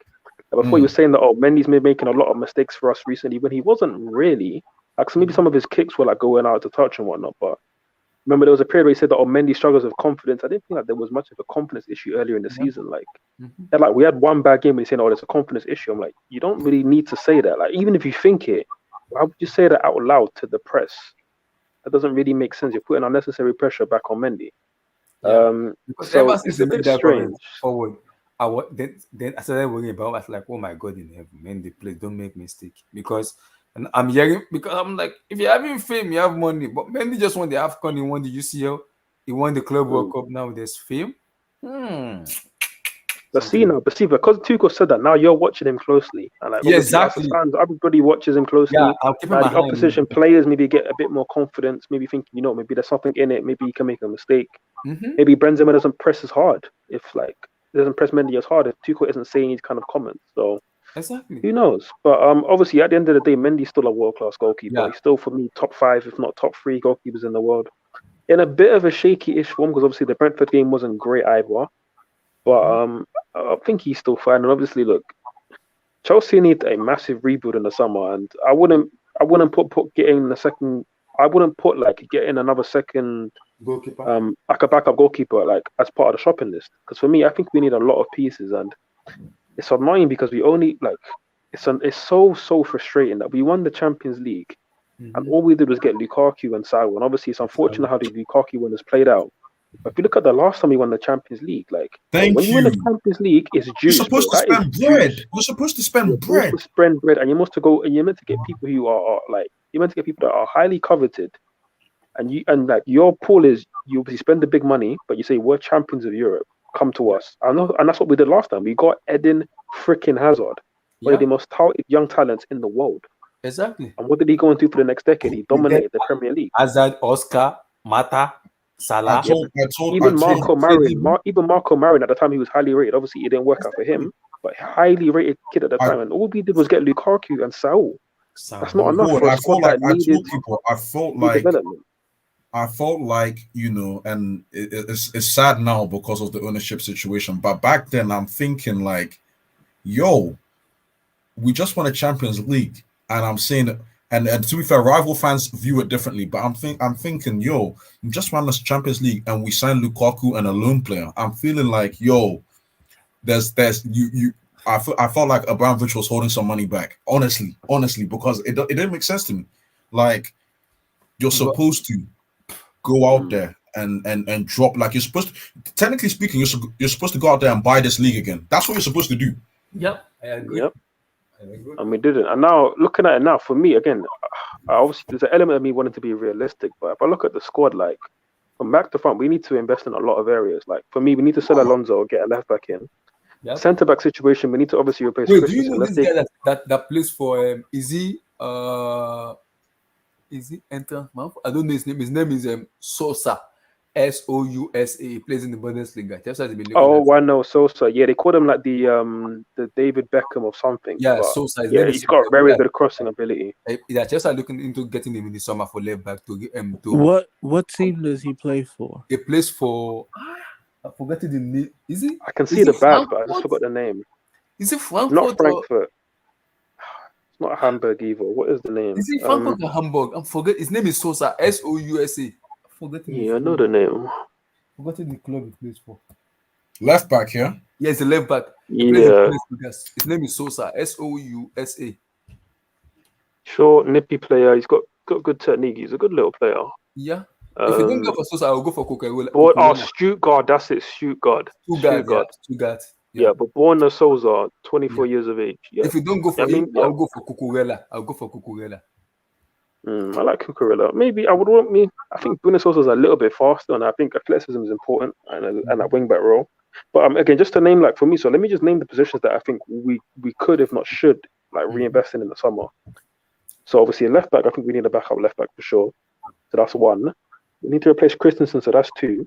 If Rudiger goes, we then need another centre back, so that's three. I think the right back situation, I think we can keep Reece James and Aspilicueta. That's fine for now. I think maybe the summer afterwards, then we can look at recalling Livramento from Southampton. So right now we're just at three, and that's obviously assuming that we don't sell Kepa, which then means we need a fourth as a backup goalkeeper. So three for now. Midfield, we need Tchouaméni, so that's four. We could probably do with another midfielder. Again, it depends. Obviously, Conor Gallagher might come back, so that's Khan that comes back. But obviously, not have to sign anybody, so that's cool. Then obviously up front, if Lukaku goes, we then need another striker. Clearly, if he goes, we need another striker. Can't we beat the team and Kai Havertz? Do we need a striker? But then we need a backup to Kai Havertz if Lukaku leaves, because it can't just be Kai Havertz. He would then, I think we would need a traditional striker as well, just as another option. And I'm hearing this guy Darwin Nunes of Benfica. That's what we want to go for. I say not even Darwin that. Nunes guy.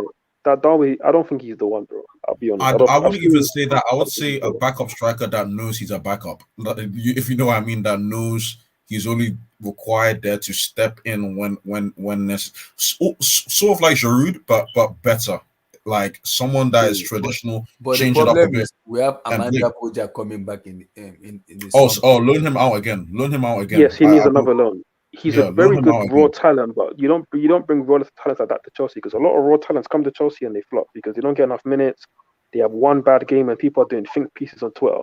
They have two bad games and they jump for a month. Like, we don't need all that for Broja. Let him develop. Let him, like, because even right now people won't talk about it. Like, everyone's saying that, oh, Broja's having an amazing season, and he is. But I'm following him, and he's scored like one goal in his last 12 games. Like, if he done that at Chelsea, everybody will be grilling him because he's at Southampton. There's no pressure, and that's fine. It's great. Yeah, and let him continue with having no pressure there. But so let's say we don't even sign a backup striker. For me, we need to sign two attacking players, whether it's a winger or two wingers and a striker. We do go for the camp because I'm looking at the windows now. Lautaro Martinez, I'm a little bit 50-50. I'm not sure yet. Apart from Lautaro, because the Matt Law and the core saying Chelsea wants to go for Darwin. Like, what do we want to do with Darwin Nunes? How good is Darwin Nunes? I know he's young, but they're saying 80 million as well. No, is he really the kind of player we want in our club? That doesn't sound like Chelsea at all, to be honest with you. With all due respect, that doesn't sound like. Honestly, so like basically, I just counted 6 players because obviously I had 4 from defensive midfield. I think we need 2 attacking players, and that would make 6 players that we need to get in the summer. Are the club gonna do that? Sadly, I don't think so, which is annoying. But for me, what we need, For me personally, I wouldn't even sign a traditional number 9 because the way Tuchel plays, we want a fluid number 9, and I think for me, the way the game's even going, I think it would suit us better having like an inside forward, like maybe buying like an inside forward and buying like a traditional winger who can go and take on his man and create chances. Maybe the player like Dembele. Yeah. So for me, the traditional winger I would get would be either Dembele or maybe like a Sane if we could get Sane out of Bayern, but obviously we'd have to see. But Dembele would be one that I would get, and then for the inside forward, I would see if we can get João Felix from Atletico, because again, we need quality. And for me, the most important thing for me as a fan, like watching the game, I need to be entertained, bro. Like I'm sorry, I can't be dealing with Werner trying to like tripping over his feet while trying to dribble. Like I can't be doing that anymore. Pulisic running into cul-de-sacs, like that's not the one, bro. He was incredible. Werner was incredible today, as far as being determined and with his goal, but he was still had moments where he had brain farts, where technically he was just, I don't know what in the last 3 years or 5 years, I don't know what's been up with Chelsea signing players that are just technically inept, technically limited. Mm-hmm. Lukaku. If you look at Man City's recruitment, they only buy players who are technically very good. Because forward, I didn't know if it's always in the first half. Timo Werner was making once in the first half, and we have a midfielder hold on to the ball too much. Loftus-Cheek should have played him more. I agree on that. Ruben and Reece James, they had chances to play him in behind. Exactly. They didn't take it. Remember, was like open. It was raising the person. Pass me this ball. Pass me this ball. Pass me this ball. No one passing the ball. I'd like. The sad thing is that, and this is what some of the casual fans or casual show. That happens with Lukaku all the time. You know that, right? Like this guy would offer his soul, and nobody will find him. I feel like this has been an issue with Chelsea for a while, where that is why we can't play with a striker. Tchouaméni is a midfielder that will open up his eye and pass. He's a midfielder that I've seen him in Monaco that it will break up plays and just pass from a defensive midfielder line and pass. It's a good damn passer of the ball. That is what we need in our team. Remember when we had Mikel in the team, that Mikel will literally pass from a DM position and that pass will get into a striker. So we need a player like Mikel in our team where it can break up plays and literally pass. We need. I just need the mentality of this team to shift, where instead of dribble. Think of how many games where we play it so well in the last 3 years. Also, how many finals, semifinals, quarterfinals where we play so well, and then we lose by margins. The Carabao Cup against Liverpool, right? The City Carabao Cup. The Carabao Cup against City. This tie. Think about the FA Cups that we've thrown away. Thrown away. Arsenal. We lost multiple times to Arsenal in the last 5 years in the FA Cup final. We lost to Leicester. I feel like there might be a psychological issue with Chelsea. We have complacency problems. I don't even marvelous. I don't even know, bro. Like domestic cup finals has got to a point now where I don't go in there thinking we're gonna win anymore. That's domestically. When it comes to Champions League, I'll be like, okay, maybe, but domestically right now, our domestic record in the and cup finals is a joke. I'll leave it at that, man. I do think there's a slight element of the complacency because again, Champions League last season where we were discounted by everybody, we turned up. Like Real Madrid, people thought our Real Madrid would be too good for us having just beat Liverpool, but we turned up, and now this season, in the first leg where we had just already beaten, and we thought, okay, you know what? If we just turn up, like we just run around hard and we try to press and make it a Premier League game, we'll beat them. But no, Real Madrid said, no, welcome to some La Liga tactics. We're going to show you how to play around the press. We can also match your intensity for the first half, and we're going to get some goals, and that's what they did. So I do think there's a slight element, and then obviously second leg where people counted us out again.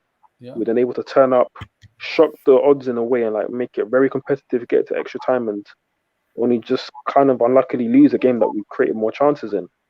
So I think there's a slight element of that complacency. But just on the earlier point that you made, MK, about like us not being direct with runners in behind, like again, Fabregas shone light on it even last season when he says that. I don't know what the question was in one of his Q&As, but I think maybe Werner came up And he said that Werner has a lot of great movement. He makes a lot of great runs, but the Chelsea players don't find him. And it's only then when people start to realize, oh, you know what? Chelsea don't play direct. And I've been saying it for a while. Werner would have fit. We He don't would have suit fit we into don't suit our Liverpool's strikers. system. He Forward, would have fit into Liverpool's what annoyed me system. today? What annoyed me today is because I was watching the Paramount Plus. That's what I use in America to watch my UCL. So is it Alan White? I'm forgetting the commentator name. He said the amount of time Timo Werner is making runs that Chelsea player decided not to pass him the ball. He said Timo Werner is not even offside. It's onside, one-on-one with Thibaut Courtois. Just let the ball off to him. Let him what? Let him go one-on-one with Thibaut Courtois. If this guy is short on confidence, at least everybody will know this guy is making runs and is giving his best. He's in form. He scored the goals in the last match and also is in form today. So give him the ball. And I'm saying I'm at a time where Ruben Loftus-Cheek will hold on to the ball, it won't pass. Same thing with Kovacic. Kovacic will dribble, pass the ball. It's been a problem since Morata. If we're being honest, that's why I first was hearing this issue where it's been a problem since Morata. Where we can't find these guys. Like we can't find movement, striker movement. We can't really. I'm gonna blame everything. Play. Is he on Tuchel or is he on the? It's not on Tuchel. This has been. That's what I'm saying. It's been an issue since Morata. I don't know if it's this set of players or just security because I feel like Mason Mount's probably the only guy that I can entrust to make passes like that. I'm not saying Kai Havertz can't do it or anyone like that, but to consistently try and keep on trying regardless of the sort of efficiency. Yeah, I feel like Mason Mount's the only guy really in this team where I feel like he could play that pass. Like I know there was one time where this game specifically, Loftus-Cheek was towards the right hand side, and he literally could have played first time pass, play it into Timo, and he's on the half turn through and with Courtois, and he just went for security, man. I don't. Maybe I feel like it's the sorry effect to a degree, but I don't know. Man. For me, I think it is down to Tuchel. And again, we have had this issue in the past before, but I think just specifically looking at this team now, a lot of it is Tuchel ball. Tuchel ball is about having a lot of control of the game, mainly in possession if you can, but if against better teams like Man City, for instance, and have control out of possession by having these stabilized situations where you're defending in zones and you're not having to like break out of shape. And like obviously in possession, then it's all about picking your moments, keeping the ball, retaining possession, frustrating the crowd. But we don't play direct. We don't play long balls enough. We don't actually like have systems where, okay, we know we're going to go long. So we'll go long to that one guy, but then somebody's going to get close to him. But there's times where we do go long to like a Lukaku, but he's isolated. And obviously again today, there are opportunities to go in behind that Real Madrid back line early, but we're not taking it because a lot of the teams thinking is, oh, we just need to keep ball possession, think about the system, the tactics.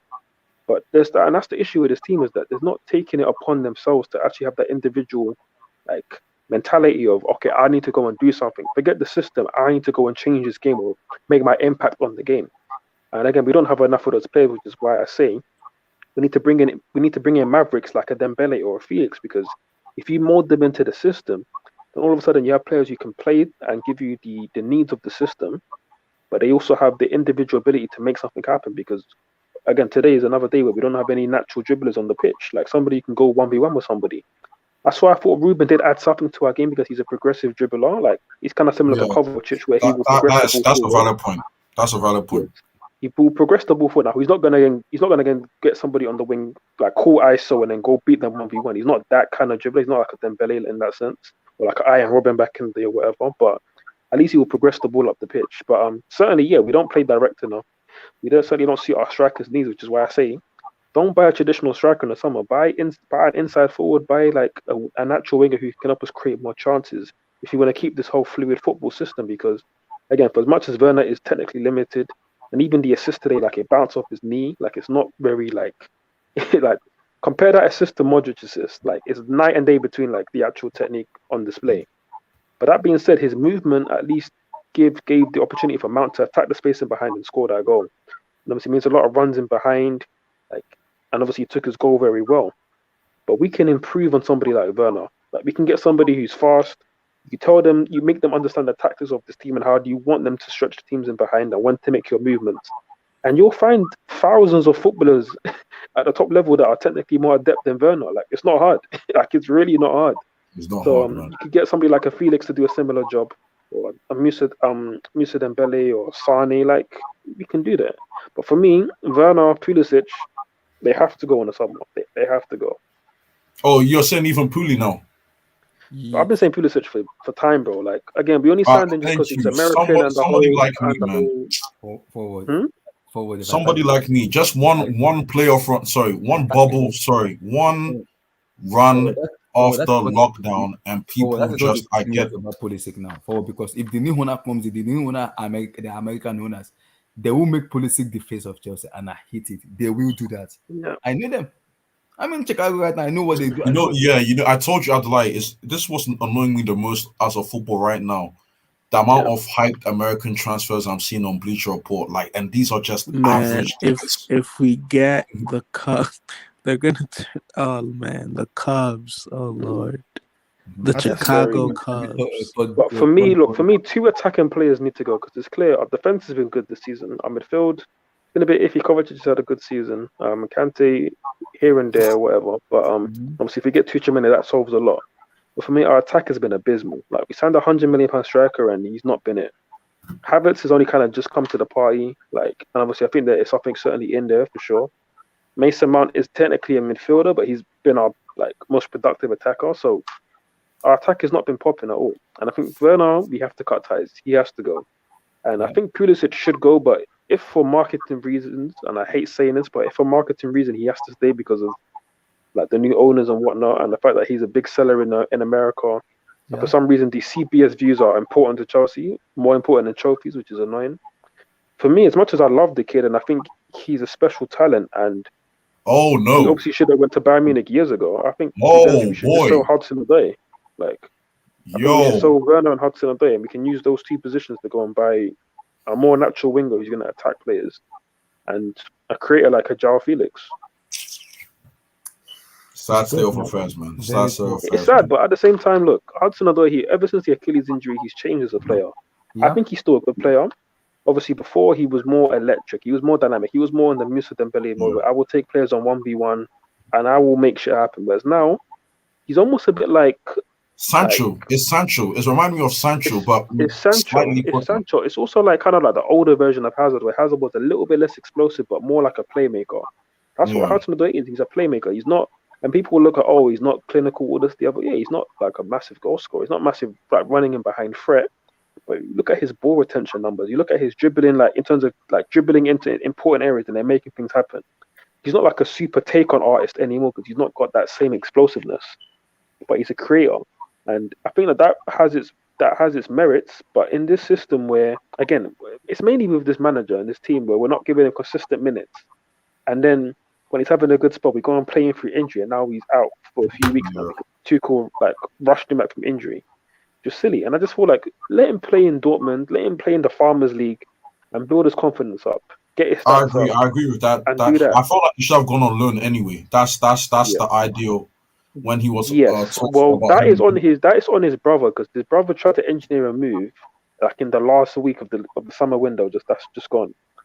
And that was at a time where Tuchel had already made up his mind about his squad and said that I have you in my plans, Hudson-Odoi. I want you to be here for the season. And then his brother, I don't know, maybe because Sancho left, and he just thought, okay, you know what, maybe that's a good spot for you. And tried to engineer a move way too late in the window. He should have done that early. And so his brother was trying to do that. I didn't even know that. Yeah, his brother messed up, man. His brother messed up badly. And look, I think for Hudson-Odoi, I would love to see him succeed here, but listen, man, for the best of his career, let him just go and find his feet somewhere else. See, I would love Odoi to leave Chelsea, maybe go to a team like Brighton, a better coach like Brighton, and coach him, or go to Bundesliga with Dortmund. Go and show yourself in Dortmund. I think Dortmund would be perfect with the way that they play, the space you get in the Bundesliga. I think that would be perfect.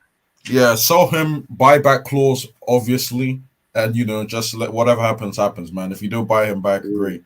100%. Then we'll see Pulisic become probably our fourth or fifth choice because he's not going to be better than Dembele or Felix if they come. And we move because ultimately we need to get attackers in who can do the business right now. And the reason why we're so far behind Man City and Liverpool is we have so many young attackers that aren't in their prime to do shit right now. We need players that can do shit right now. Ford, my thing is that you're saying these names. I just don't, with the ownerships, I can't. I feel like, I honestly feel like we're going to take a step back. Honestly, I feel like the squad is just going to be mid. I don't know how to explain it, but I feel like the ownership, this hole we're in, I just know that Chelsea being the Chelsea, unless they change it up, the reactive sort of club that we are, bruh. And if Marina's still, if I'm hearing that Marina's still, but Enke, this is the problem now. If Marina gonna scare go, who's replacing that? Because we need someone that. Don't worry. That one there, I'll be happy. I'm like, with that one there, I'm happy with the uncertainty of if she goes, who are we gonna place? The ownership one, no. But Marina, I don't. Why are you happy? Why are you happy? Because she's trash. We know she's, well, we know how good she good in terms of negotiation. It helps us a lot. I'd lie. This woman for Kepa alone, for that Kepa signing alone, is a sackable offense. For that one alone, I'm not even going to talk about the blunders upon blunders and. What I believe we lack is we lack a sporting director who can actually work very well with Thomas Tuchel and ask Tuchel what kind of play. Because I keep telling people, Pep Guardiola in Man City, they have more than 4 sporting director, and everybody work with Pep. Same thing with Klopp. Klopp has a sporting director in Liverpool in which every player they buy must not go above 100. The only player that I buy that is closer towards 100 was Virgil van Dijk, 75 million, and Leslie Becker was 64. 45. You know what I've been telling people, that I feel like Chelsea. Yeah, I'm on Twitter, bro. I feel like what people in Chelsea we should do in case this happens, which is a big if, is that if United keep on fucking up with Ragnick and he's like, oh, I'm out, we should get him as a sporting director. Not on the pitch manager, none of that. But if Ragnick's available, we'll be like, yo, let's roll through, man. Let's build up a London-based Leipzig with an intent to win stuff, not to just be second fiddle. That's what I'm saying. But someone there with a goal, ambition, great eye test, please, because some of the players that miss rate on with Chelsea, man, it's just a joke. And then I'm hearing all these things of, oh, we're gonna sign Rafinha, but the sanctions, Charmeni was there, we're on our heels. It's just a joke. It's a joke. I think we just have to wait and see how it goes, because it's difficult to predict how we're going to be, obviously, with the sanctions. Who knows? We might just be business as usual and go big because we need to go big in the summer, or we might have to be we have to penny pinch a bit. Maybe just use the academy, almost have like a mini transfer ban where we just don't spend that much. We sell a lot. I mean, then we use guys from the academy like your Gallaghers, your Colwills. Maybe try and look at some buyback clauses for the likes of Livramento. Obviously, we still got Brojo on loan as well. So we'll see. Actually, yeah, NK, if you can DM me on Twitter, bro. Yeah, man. I'm already following you or anything, but yeah, man. Look, it's a big summer for Chelsea. I think for me, it's a big for the end of the season. My goals for the end of the season is to obviously finish third. Win the FA Cup. I think that's going to be big. And look, I'm not taking Palace for granted because they've obviously had a free week. We've had this 120-minute war with Real Madrid that's been physically and mentally very taxing. So Saturday against Palace at Wembley, that's going to be difficult, man. They're going to give us a good game for sure. But obviously, we need to get through that. And then if we get through that, I'm not going to start Kante. We can't lose another FA No Cup Kante final. on Sunday, please. Keep Kante on the bench.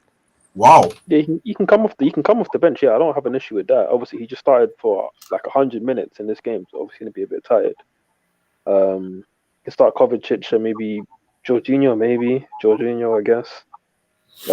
Ford, who else do we have, bro? Who else? That's the issue. That's the issue, because the other Spanish bum, Saul, crossed my mind, but I thought he can't start any game. Bro, we should leave him in Madrid. I hope he's not on the plane back. Because we should just leave that bum in Madrid, bro. This guy it's so disrespectful that this guy is. All of our subs today stunk the place up. Pulisic missed 2 chances and was awful. Ziyech, bro. Ziyech was missing easy passes, bro. Ziyech, you're meant to be the guy with quality in this team. You're meant to be our creator, and you're missing easy chances. Terrible. Saul was awful. Jorginho was trash. And that's the subs that we have to bring on today. And this is people talking about, oh, Chelsea have 2 11s. They have a great squad. No, we just have names. But in terms of quality, these players are not top quality, and they're not top quality replacements, and they all happen to be out of form right now as well, which tops it off. So, yep, it's a big summer, man. It's a big summer. So Chelsea finish top 3, win the FA Cup. I don't care whether it's Manchester or Liverpool. We need to win the FA Cup for ourselves. But also, I don't want any of these pagans winning any treble or quadruple. Fuck all that. We need to win the FA Cup.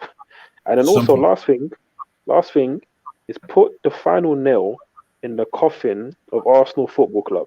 Make sure they don't get no top 4. Bury these men up the bridge. Slap up 2, 3, 4 goals, and send them man packing, bro. Yeah, and we move. And now and I'll take that for the season. There'll be 3 trophies, 3rd place, and not like a historic season, but I'm manifesting small trophy. I'm manifesting a Liverpool collapse so that we can finish second. Nah, that's not happening, bro. I would say that. I would say this though, that going into the season, based on the transfers that we made, I was hopefully me being optimistic was a large title push, but I wasn't expecting us to come out with either the CL or the Premier League. To be honest, I was expecting a top 4 and a supplementary trophy, which is what is looking like we are still in a shout with. So I'd say that's okay. Bearing in mind of the ownership situation as well, and we just move. We just have to move, and the summer is where the summer is this is the biggest summer in Chelsea history, as simple as that. So we just move, bro. That's what we could do, man, and pray. Yeah, 100%. Obviously, losing the Carabao Cup final was jarring, penalties, especially with how we played. But that's why we have to make it up in the FA Cup final. We have to. And yeah, man. Look, I mean, going into the season, I hoped we could at least challenge, and we haven't really challenged. Now, I will give us a little bit of slack with the injuries because before Chilwell and Reece James went out, we were challenging. We were there. We were top of the table. So I will give us that. And obviously, Lukaku didn't bang like we hoped it would. And just when he was looking like he was coming back into form, the interview drops at a terrible time, which again is his fault for not controlling his own narrative with Sky Italia, which again, let's not even open up that can of worms anymore. But Did we have to address the striker Chilwell situation play so against much more. City at the Bridge? No. Reece James When we started, but lost- then he got injured after 25 minutes. Yeah. So then When we were lost left with 1-0, Azpilicueta and I think Alonso. Chilwell played that game. No, it was Alonso. It was Alonso. Chilwell played the Leicester game where we beat them bad, and then Juve, and then he got injured in the Juve, and that's when the season went downhill. When we drew to United, I was like, yeah, this is done, bro. This is he missed good chances then as well. He missed good chances against them. I was like, we done, bro. That's it. Hudson-Odoi. Don't worry, man. Don't worry. Hudson-Odoi, bro. Hudson-Odoi, get that loan deal. Get some minutes under your belt. All right, look. Let me be brutally honest. Chelsea needs to cash in on Hudson-Odoi. If Bayern come in 50 million, go. Goodbye. I think that Bayern door sort the sale, dude. I think that Bayern door is now. If they come back in again, then they've wanted this guy from the jump. Like I'm talking from the jump. I'm hearing Serge Gnabry wants to leave. Robert Lewandowski has agreed to join FC Bayern Munich in the summer. Serge Gnabry is one of them ones there where I feel like I get it. He had a great campaign in that CL run, but I think he's living off that campaign. I don't think he's. I'm not going to say he's mid. That's not what I'm saying. But I feel like there's still a big question mark. I don't think he's the player that people think he is. I'm not sure with that one there. But he's not especially talented, to be honest. He's not special like that. But Abdullah, you brought something kind of interesting. The thing you're with saying that Bayern, Gnabry might leave, Lewandowski might leave. Like, are you trying to insinuate that we should look for a Hudson-Odoi Lewandowski swap deal? Is that what you're saying, Abdullah? Here's the thing with Bayern.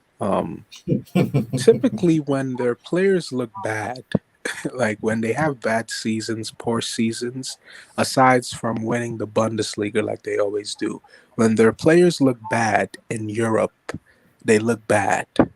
But when they look good, they look fucking good. Yeah, Who's to say that Bayern don't come next season with a renewed spirit and just walk over everyone? It's very correct. That's the issue with them. Mm-hmm. Like I think one of the big issues is probably the squad.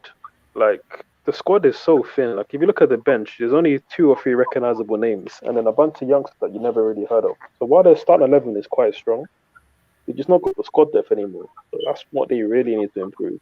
And obviously that their physio department, because they just get so many crazy injuries in a season. Like they need to pattern up, man. So Bayern be loving the championship players, Marvelous, bro. Bayern loved the English championship players. I'm telling you, bro. There's a guy there that was from Reading. They make the best out of them, though. Yeah, they do. Eleven Sancho's, man. They need to chill with that one. I can't lie. They need to chill. And Jed Spence as well. They want that right back from Nottingham Forest, man. I mean, bro, they love the championship players. Still. He's good. He's good. He looks nice as well. Yeah, Omar Richard. You see what I'm saying? What's your guys' opinions on Levi Colwell? He looks like he could be generational, but again, that word gets thrown around a lot. But he actually looks serious, bro. Like, he's so you keep him? Depends what we do with Rudiger, to be honest. Chelsea allegedly, according to Absolute Chelsea and a few Chelsea pages, they're saying that if serious offers come in for him, they'll cash out on him. I always think what could have been had we kept Lamptey. Yeah, that's another situation I where feel like we could have transformed Lamptey. I feel like a good manager could transform him to a winger. I think I think wing back would have been perfect. Like imagine him today as wing back taking on Filamendi with Reece James behind him. That would have been forward. A guy that could actually on the first touch. Again, I was suffering with Alonso. He touches the ball. Can you then beat him with just pace? You don't even have to do skill. Can you then go on and push the ball forward instead of pace is a skill. It is a skill, but can you beat him without having to cross the ball by force? Or you know what I mean? Like Lamptey is another situation. The board fucked up. The board fucked up clearly. I know what you mean. You know what? But did the board fuck up with Lamptey? You know what? I think we fucked up a lot of defenders. Like with Tomori, Gahey, we fucked up. Like Mark Gahey as well is another one where those ones we fucked up for sure. Obviously, I think Levi. I don't think we're gonna cash in on Levi Cole because that would be incredible negligence, bro. Like if we cashing on him now. But I think with Lamptey, obviously Lamptey is very talented. Don't get me wrong, but we already had Reece James there. He was already starting for us. Our captain, the club captain, Aspilicueta, is right there as a right back, and then we also had Livramento coming through. We've still got at Southampton, but on a buyback clause.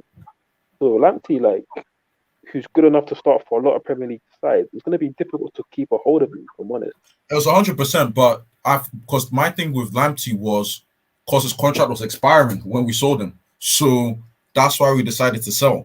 But let's just say he had 2 more years on his contract. Do you know the fee, the transfer fee that we could have got for it? It's simple things like this where I'm like, Marina, like what are we doing? We've not made enough money on the loan on the academy players at all. Like on Gahey and Tomori to only get like 48 million. Today? That's not enough. Hazard was injured. Hazard's out for a while. What is going on? Because I saw something on Twitter that said that the Belgian physios were saying that he should have got a surgery last season, but the Madrid guys didn't want him to get a surgery because they wanted him to be sold. So they're trying to sell him. So they didn't want him to get a surgery because that means the sale will stop. So he didn't get a surgery for some other reason, and now it turns out that the surgery he needed, he got like 2 weeks ago. So he's out. I think he's out for the rest of the season. Look. I don't know what the physios in Madrid are doing, but something is up with Hazard. Marvelous. I feel like this guy's just comfortable now, bro. I feel like Hazard's just comfortable, Obviously, great player, Chelsea legend in my eyes, but I feel like he's just comfortable now with where he's at in his career. I think he's content, sadly.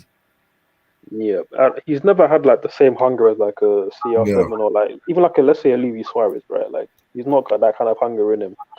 He just loves football. Like he just plays it like a hobby. Like he just has fun on the pitch, and that was always his thing. But when he went to Real Madrid, he got complacent. He got overweight in the summer, and obviously we saw that in I think 2016, 2017, where he had a terrible season. Like, obviously, it ended with him scoring that amazing goal against Spurs, which stopped them winning the title. Obviously, he had that terrible season, and that started with him coming back overweight. Now, if you've done the same thing at Real Madrid, this is your dream club. You're playing under your dream player, Zidane, and you come in overweight. It didn't make any sense. But then by January, he started to come into a bit of form. And like Madrid fans were saying, "Oh, this is the real Hazard. He's playing well." And then obviously in the Champions League game against PSG, he goes and gets a brutal injury, like a brutal over-the-top tackle on his ankle by his own countryman, Munir. And that messed him up. And ever since then, he's not had that same acceleration, like, because that's what made Hazard great, bro. Like, he would get the ball, he would get his body in front of you, and he would just burst, like, burst speed, boom, he's gone, and you couldn't catch him. Seeing Real Madrid with Vinicius and Rodrigo made me think of times when Chelsea had Alex, Ramirez, Oscar. Willian? Do we currently have any Brazilians? Thiago Silva. Oh, Thiago Silva. But I mean, like flair Brazilians. You know what? Marvelous. What I saw on Jorginho Twitter. would be a flair Brazilian, but he's more Italian than Brazilian. Marvelous. You know what I saw on Twitter that was very interesting for me. I wish Chelsea, and maybe this goes to the level of club, we need to step up. I wish Chelsea would be in one of these races for one of the promising Brazilians out there in Brazil, like Vinicius. Anthony. Like, let's say Vinicius, like there's another Vinicius Jr. out there. Why isn't Chelsea's name being brought up? Like, why is it always the Spanish clubs? Like, I want a one big Brazilian superstar at Chelsea. That's just one thing that I wish. Actually, I think Real Madrid and Barcelona have academies in Brazil. Probably, but I feel like Chelsea should be, one day we should sign a superstar Brazilian, the guy that's next up. Hopefully, one day. Hopefully. Liverpool just signed a superstar Brazilian. Who? I can't remember his name, but just look up. They already have the kid from the Championship. They signed Fabio Carvalho, who again forward. That's another one that I'm seeing Chelsea had a deal in place, and then sanctions happened. I saw that on articles, bro. But it's just, bro. This Chelsea transfer thing it just reeks of bad management. It really, really does. I'm sorry, like. With all due respect, it stinks. NK, sometimes I wonder why if you're really a Chelsea fan. I'm a Chelsea fan, but let's be. I think NK is a saboteur.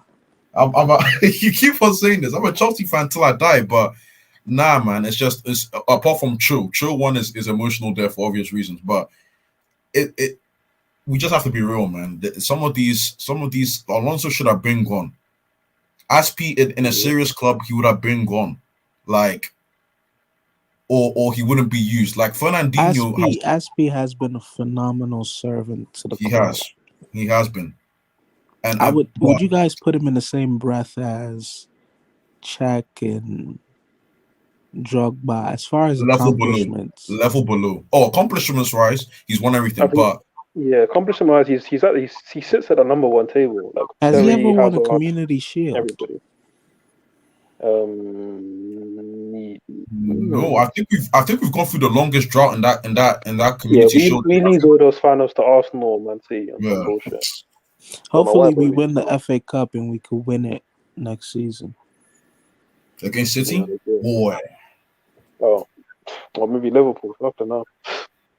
Leicester just beat City in the community shield. The English equivalent of the Super Cup. Never know. But I feel like Aspi's a level, but although Frank Lampard, your legend status in my eyes has dropped. I'm sorry, I have to be real.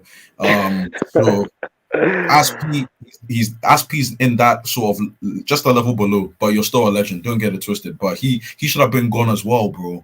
Like Aspi, I respect the guy, but I really, really do respect the guy. But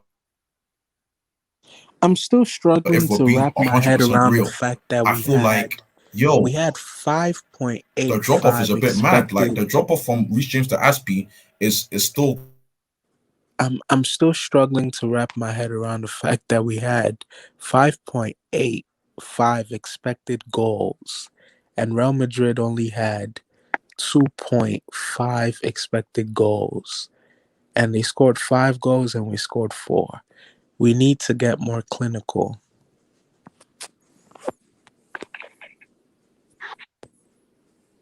Did you guys hear me? Yeah, no, we did, but I feel like the only answer to that is we tried to get more clinical in the summer, and that's what you spend £100 million on a striker for. But I never wanted that bald fraud. Yeah, I mean, look, Lukaku's obviously flopped. The interview did not help, and he hasn't rounded out his game like he professed that he did in Italy. But that being said, like we don't play to the benefits of our striker at all. We don't suit the way our strikers play. And I feel like Tuchel certainly could have done more to get out of him. But yeah, of course, at the same time, Lukaku's not suited the system. He's flopped, and Chelsea, if we're a serious club, we need to reinvest and go again in the summer. I still don't know how, Jurgen Klopp is able to find these players at a bargain that fit right into his system. It's crazy. No, 100%. Diaz looked so ordinary when we played him last season. And this season for Liverpool, he looks extraordinary. That's just what the scouting is, man. Scouting is like, it's not just about what a player's numbers is or like their name value. Forget all that, because we just scouted Lukaku based on name value, or we've done it in the Prem before. Like, look at the numbers he's putting up. He can still do it here. It makes sense. Like, you have a team that doesn't concede goals. You have a striker that scored goals in Syria. I'll put it together. We're going to win the league. That's the logic that our board had literally done. And these guys are paid professionals at the highest level. It's complete negligence. Whereas in Liverpool, they saw a talent in Diaz. They saw he has the right work ethic, the right mentality, that he'll fit into that squad. And even though he doesn't speak a word of English, it's almost like he's been at Liverpool for 4 or 5 years because he suits them perfectly. That's because he suits what they've been trying to build in Klopp's image, a team in Klopp's image. And with Chelsea, we need to try and build a team that can suit Tuchel's needs for sure, but not just build a team around one manager's image, but build a team around a certain philosophy that you want Chelsea to play. And that's why it can't just be just on the manager to try and make the board realize what that philosophy is. The board need to come up with what that philosophy needs to be and buy players who suit that, so that every player that we buy from now on has good technical ability. They're good on the ball. They have the right intensity to press. Like, that's what we need if we're going to catch up to Man City and Liverpool. So we'll see how we use these next few summers, man. Because if we're going to catch up, we have to be clinical in the transfer market. Can't afford any more mistakes like Werner and Lukaku. It can't happen anymore. Who's to say that this isn't the boost that Werner needed? Even though I don't think it is. It's not, because against low blocks, he's still going to have the same issues. And technically, he's still awful. Like, it's not going to be able to get away from the fact that he's just technically very, very awful. But maybe this could be a nice purple patch. Maybe it could be that. But I don't think it's going to be anything more, to be honest. We'll see. I better whoever wants to take up Chelsea should just use his brain. He better use his brain. Guys, I think I'm just gonna retire for the night, man. Yeah, I was about to say the same thing. I'm overwhelmed by this loss. Thank you, everybody. You have work today. But we go again Saturday. Hopefully, we can get to the final of the FA Cup. And it's Sunday, no? Sunday. Abdullah, do you have work today? No, we go on Sunday. Nope. No. You don't have work? Yeah. You do? Nope, I don't. Okay. No wonder. Damn. No wonder you, man. When's your next stream so I could pull up? Probably gonna do tomorrow. I'm gonna see what tomorrow match is going. Hopefully. See, now I want City to go through so they could beat Real Madrid. But then I would like for Villareal to win the entire competition. I wouldn't mind Atletico Villareal in the final. Did you hear me? Yeah, we do. All right, man. I'll be like, peace. Peace.